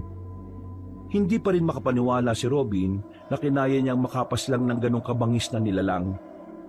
Dahil dito, unti-unting tumaas ang kanyang moral. Hindi na niya pinapansin ang kakulangan niya sa katawan. Para bang pakiramdam niya, pinanganak na siyang kumpleto dahil sa nagawa niyang pakikipaglaban. Hanggang ngayon, nagpapasalamat pa rin ako kasi buhay ka. Ano ka ba, tol? Halos 2 linggo na yun. Hindi ka pa rin ba makamove on? Buwang ka ba? Akala mo ba nakatulog ako noon? Isip ako ng isip kung anong nangyari sa'yo, no? Sinubukan ko nga makapagsumbong sa mga pulis pero di rin naman ako inintindi. Pakiramdam ko kaya noon, wala akong kwenta. Sus, wag mo nga sabihin niyan, tol. Wala ka namang kasalanan sa nangyari. Kaya kita unang pinatakas kasi ayaw ko rin naman na mapahama ka. Tapos na yun, kalimutan mo na yun. Ang mahalaga, buhay ka at magkasama na tayo ulit. Mga pre, sa susunod na malagay na naman ang buhay natin sa alanganin. Hindi na kita iiwan. Ikaw ang bahala, tol. Gusto mo yan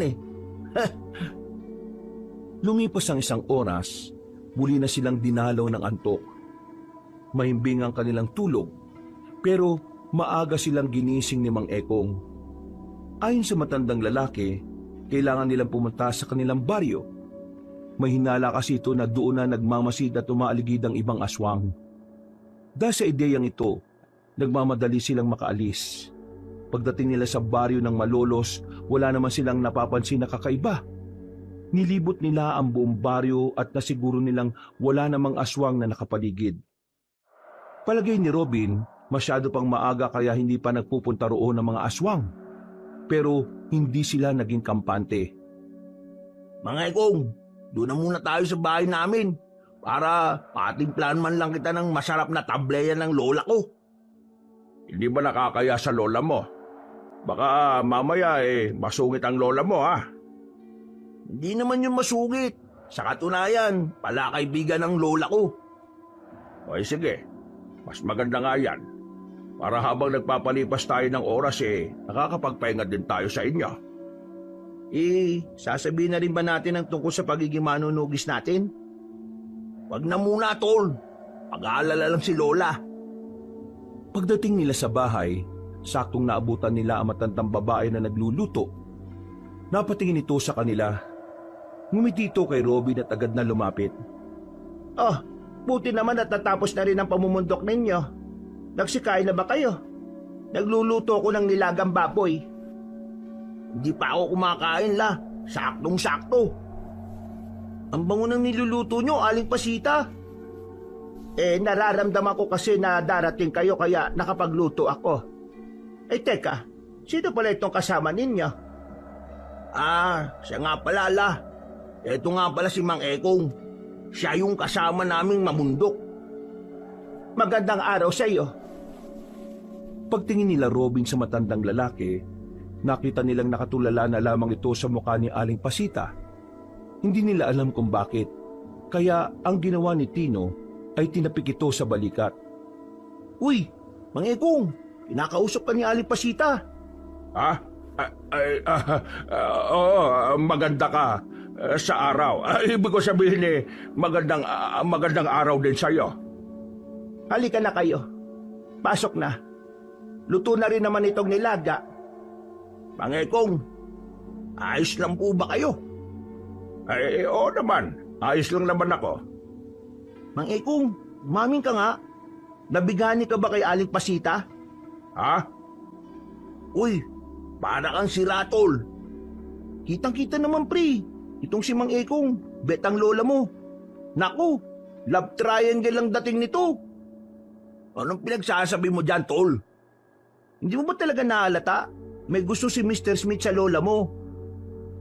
Sino naman si Mr. Smith?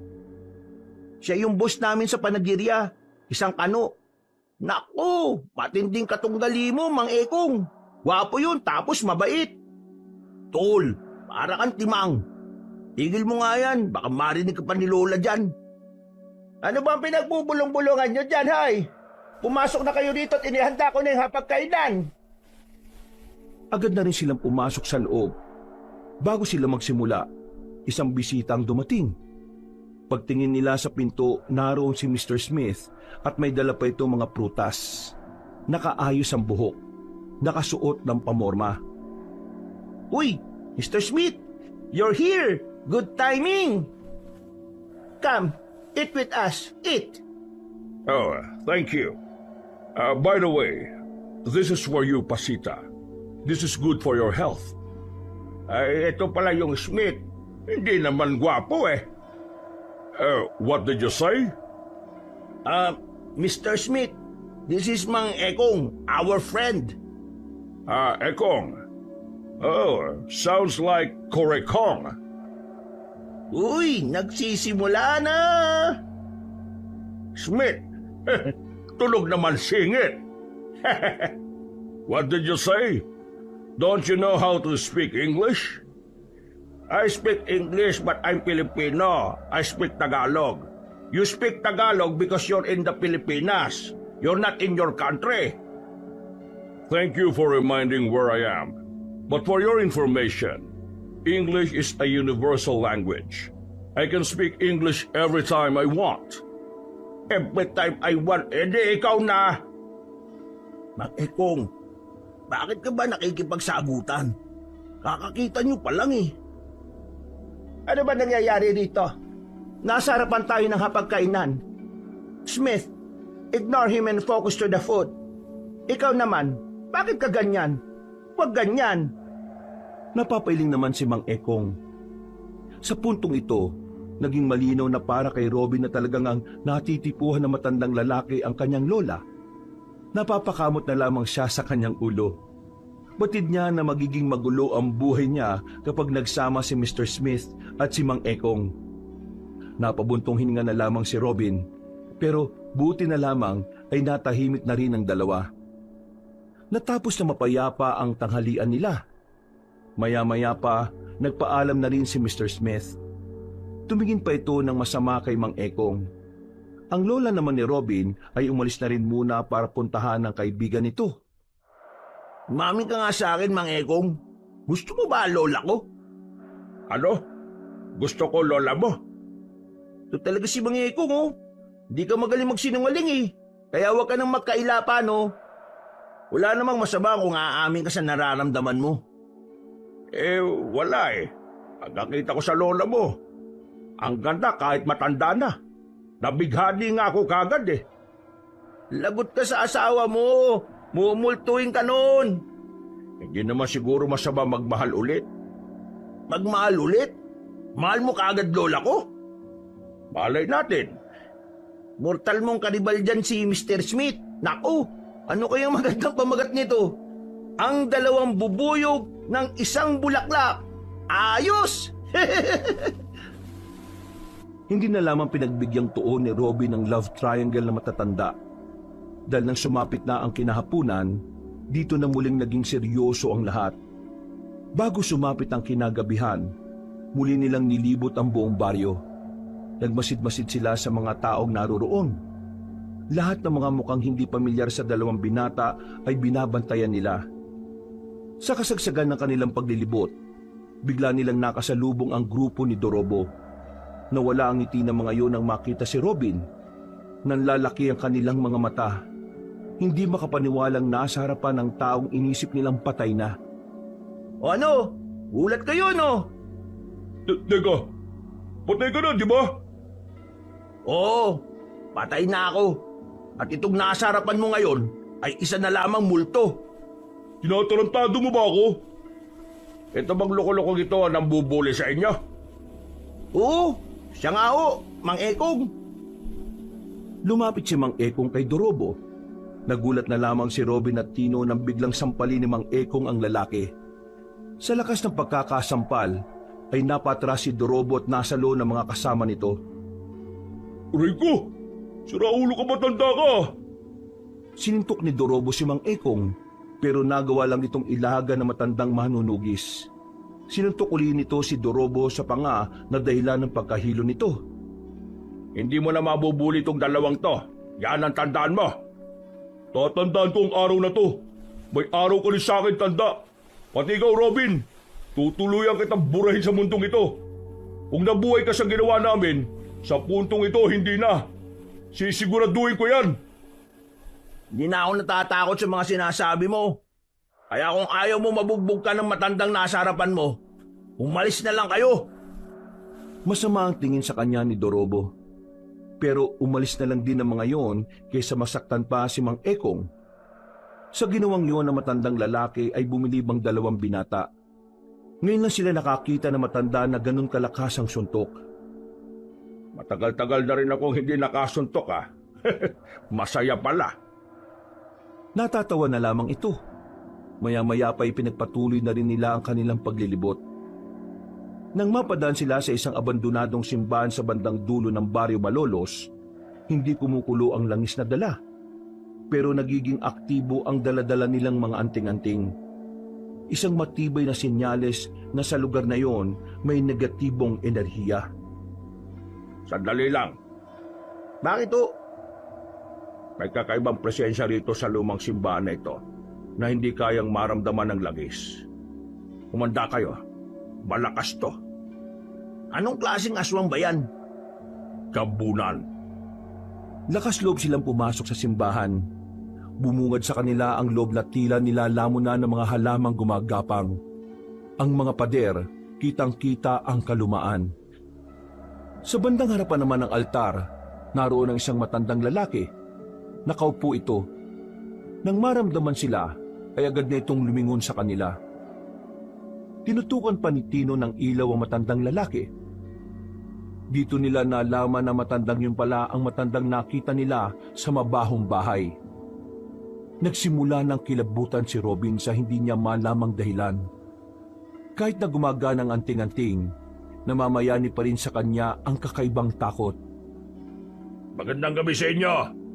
Mabuti naman at napadalo kayo sa tahanan ng Diyos. Bakit hindi niyo ako samahan magdasal, mga kaibigan? Saan ka kumuha ng lakas ng loob para humarap sa Diyos? Diyos? Diyos ba ang ribultong yon? Simento lang yan na inukit. Ikaw ba ang pinuno ng mga aswang? Pinuno? Ha! Mali yata ang pagkakakilala mo sa akin. O baka sadyang hindi mo ako kilala. Kung ganon, sino ka ba? Hindi ako ang pinuno nila. Ako ang kanilang Panginoon. Panginoon? Sinasabi mo bang ikaw ang pinakamalakas? Depende. Kung gusto mong malaman, bakit hindi mo ako subukan? Pwede naman. Simulan na natin ngayon. Pero hindi dito. Bilang paggalang na rin sa sinasamba niyong ribulto. Pagbabayarin kita sa pambabastos mo sa pinaniniwalaan naming Diyos. Sa kapatagan, sundan niyo ako! Lumundag na mataas sa matandang aswang papunta sa malaking bintana. Tumakbo yun na mabilis paalis. Dumagungdong na ang dibdib ni Robin. Hindi niya inaasahan na makakaramdam siya ng ganong klase ng takot.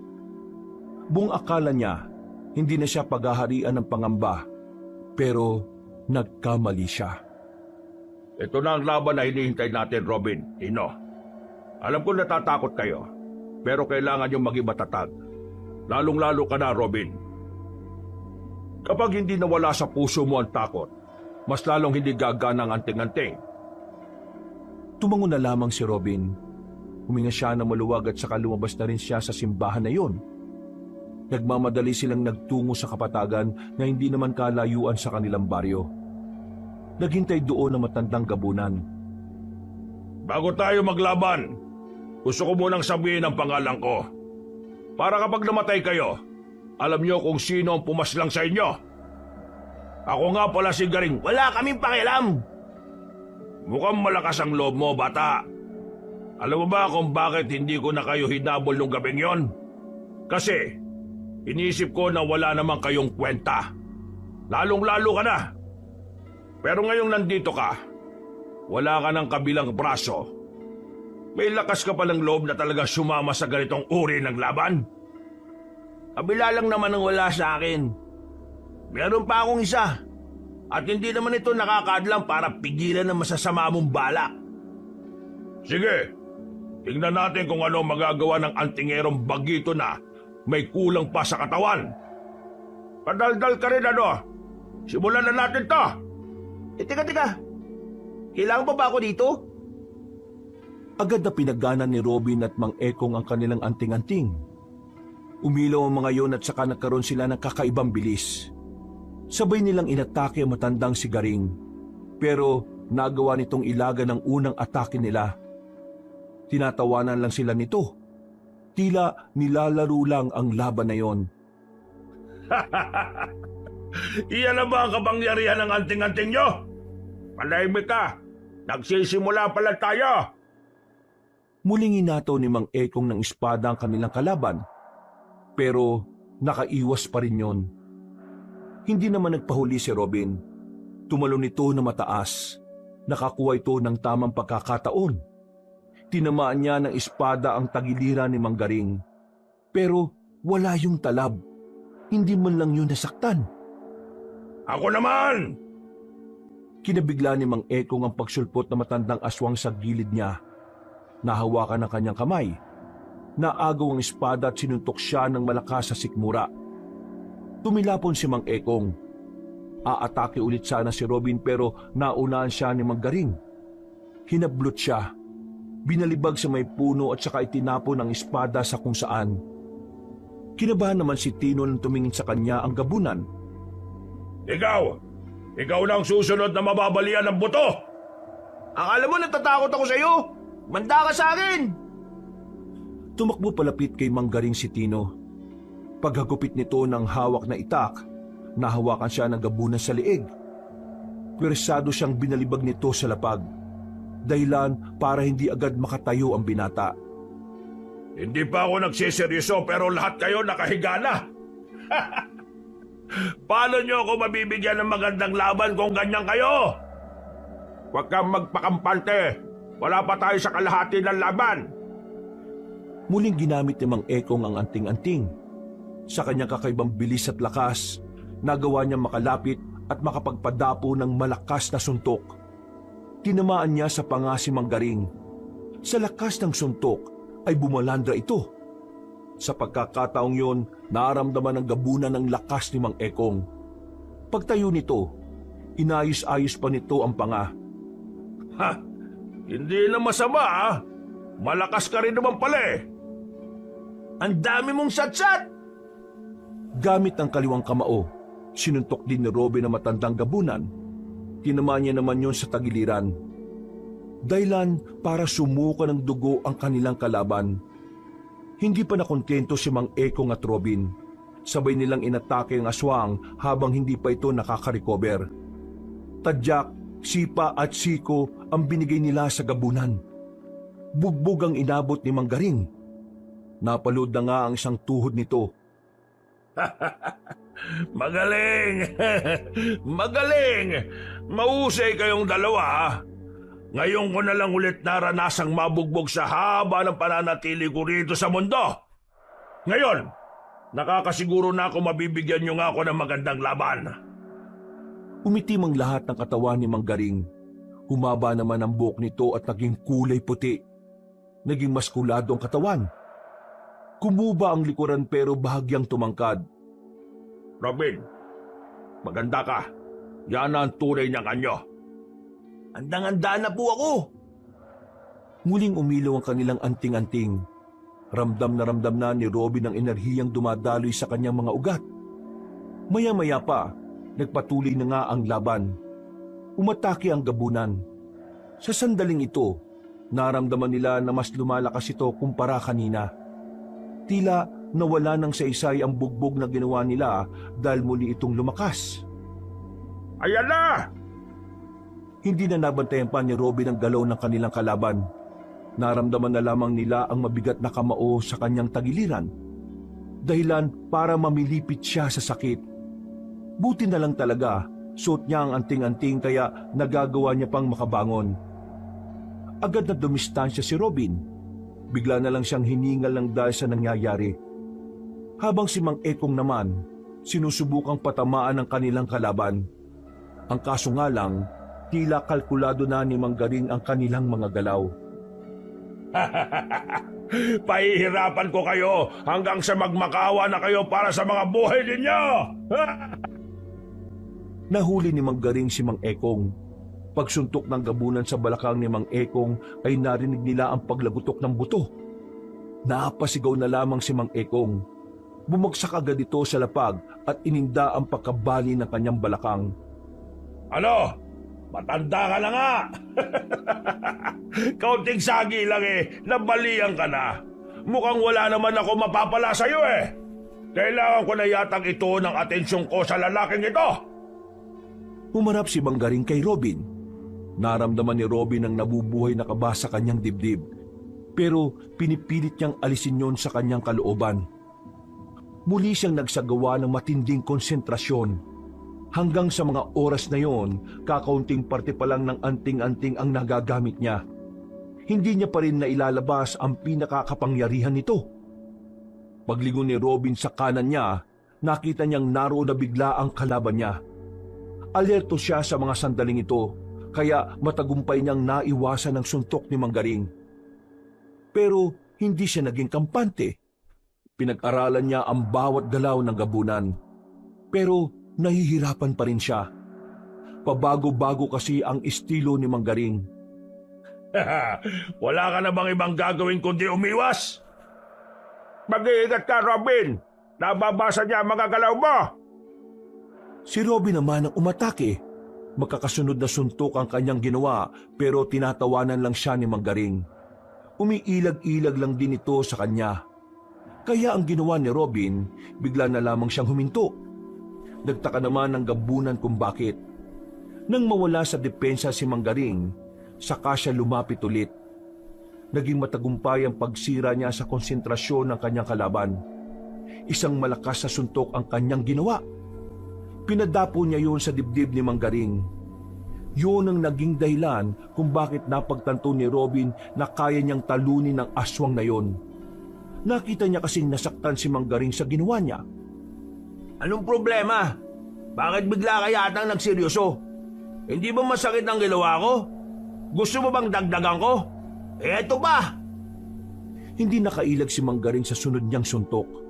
Tinamaan niya sa kaliwang panga ang gabunan. Tumilapon yun at bumulandra.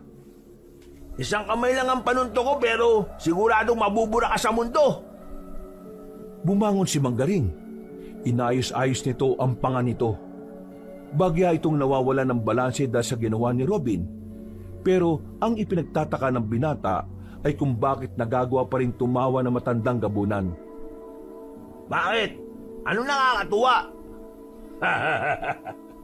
Natatawa ako, alam mo kung bakit?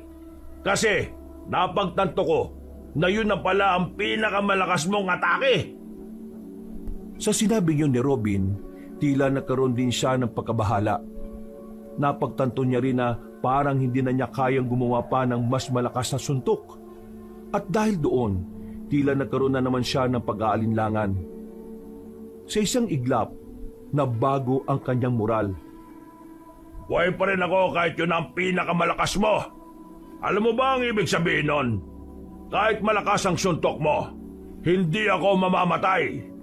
Ibig sabihin lang nito, mahina ka pa rin. Huwag kang makikinig sa kanya, Robin. Sinisira lang niya ang mentalidad mo. Ginugulo ka niya. Mag-focus ka. Huwag kang magpapadala sa mga sinasabi niya. Kahit anong gawin mo, isa ka pa rin nilalang na may kulang sa katawan.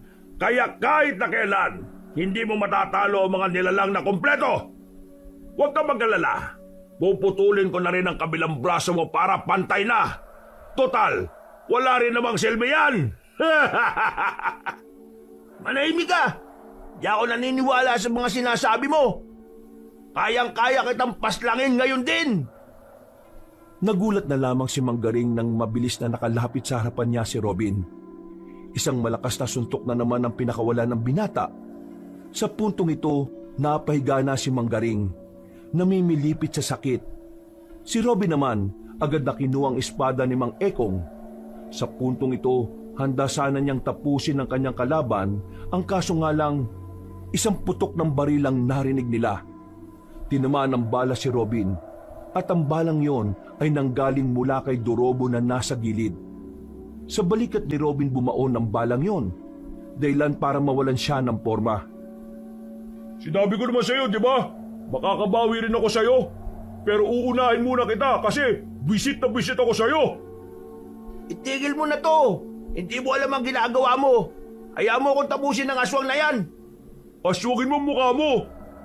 Patay na yan, kaya ikaw naman ay susunod ko. Hindi ito tungkol sa idwaan nating dalawa. Tungkol ito sa kapayapaan ng lahat. Umalis ka dyan. Wala akong pakialam sa sinasabi mo. Papatay na kita ngayon. Nang idikit na ni Dorobo ang daliri sa gatilyo, naramdaman na lamang nito na bumangon si Manggaring sa likuran. Akmang sasakmalin sana si Dorobo pero mabilis itong tinulak ni Robin. Kaya ang nangyari, si Robin ang nadali ng kagat. Natapyas ang kaliwang balikat niya, habang ang kanang balikat naman ay may tama naman ng bala. Sa mga pagkakataong ito, bumaliktad na naman ang ihip ng hangin. Nakabangon muli si Manggaring. Tila bigla itong nabuhayan. Ikaw, anong pangalan mo?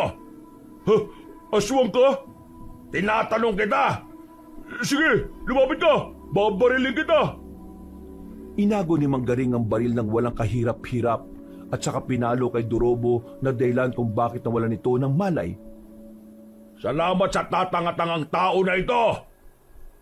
Nagpapanggap ka lang palang lupaypay kanina. Hindi.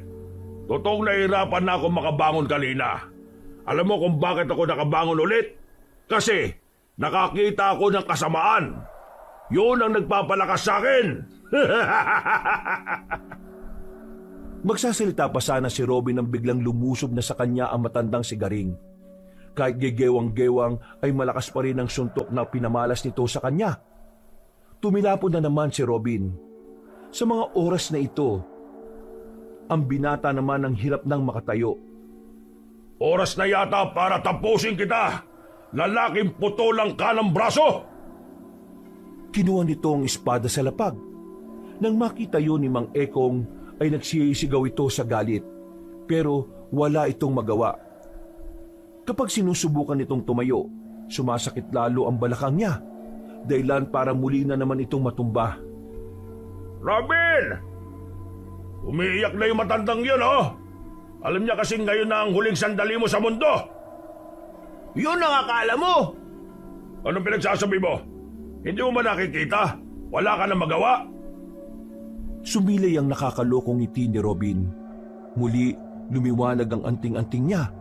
Pero mas malakas ang liwanag na inilabas nito sa pagkakataong ito. Nang mawala na ang liwanag, nagulat na lamang si Manggaring nang makatayo na ulit si Robin. Sa wakas, naintindihan ko na rin kung ano ang tunay na lakas ng anting-anting ko. Kailangan ko lang pala talagang maniwala na kaya ko. Ha? Paano nga? Hindi na nagsayang ng pagkakataon si Robin. Ginamitan niya ang kapangyarihan ng anting-anting. Umilaw ang kanyang mga mata. Nagkaroon naman ng kuryente ang kanyang kaliwang kamao. Nang isuntok niya yon kay Manggaring, nagtunugan ang mga buto nito. Isang suntok lang ang ginawa niya pero namuti na ang mata ng gabunan. Agad-agad na bumalik ang anyo nito sa dati bilang isang pangkaraniwang matanda. Isang suntok ka lang pala gabunan eh. Nagawa mo, Robin! Nagawa mo! Nilapitan ni Robin si Mang Ekong. Hinawakan niya ang balakang na matanda. Pumikit ito sandali. Pagdilat nito, nawala na ang bali sa balakang na manunugis. Hindi makapaniwala si Mang Ekong na mataas na ang level ng panggagamot ng tunay na kapangyarihan ng anting-anting. Napagaling mo ko. Tunay nga. Yan ang totoong kapangyarihan ng anting-anting. Ngayon natalo na natin ang Panginoon ng mga aswang. Oras na para ubusin naman natin ang iba pa. Umalis na rin sila sa lugar na yon. Hinayaan na lang nila si Dorobo na walang malay doon. Sa parehong gabi, hinanap nila ang mga aswang. Dahil sa kapangyarihan ng anting-anting ni Robin, madali nilang natutunto ng mga yon. Inisa-isa nila ang mga angkan. Inabot na sila na madaling araw kakapas lang sa mga yon. Pagsapit naman ng umaga, tuluyan na nga nilang natalo ang mababangis na nilalang. Lumipas ang 2 linggo. Nakarecover na rin sila sa mga nangyari. Wala na ang mga aswang. Wala nang problema. Ang tanging iniisip na lamang ni Robin ay ang 3 matatanda. Do you like my pasita? Are you serious? You're a stranger. Then now, you're here saying that you like my pasita? May pasita ka dyan. Hindi pa kayo, no? Kaya may pag-asa pa ako. Mr. Smith, sorry, my bet is Mang Ekong. Ako, lumabang kami sa aswang kasama nitong si Robin. Niligtas namin ang buong probinsyang ito. Eh ikaw, anong niligtas mo? What do you can do to the Barrio Malolos? What? What did you say? Ewan ko sa iyo, bungol. I'm not bungol. Stop it! Stop fighting in front of the food! Ang kukulit ninyo! Yari kayo ngayon! Nanahimik na rin ang 2 matandang lalaki na makita nilang naaasar na sa kanila si Aling Pasita. Si Robin naman ay umiiling-iling na lamang dahil sa nangyayari. Ilang araw na rin kasing pinagtatalunan ni Mang Ekong at Mr. Smith kung sino sa kanilang 2 ang magiging nobyo ni Aling Pasita. Ganun pa man, masaya na rin ang binata. Kahit araw-araw pang maging maingay ang pamilyang yon, ang mahalaga naman sa kanya ay nasa ligtas na sitwasyon na ang lahat. Walang panganib, walang gulo, at higit sa lahat, wala ng mga aswang na manggugulo sa kanilang lahat. Wakas,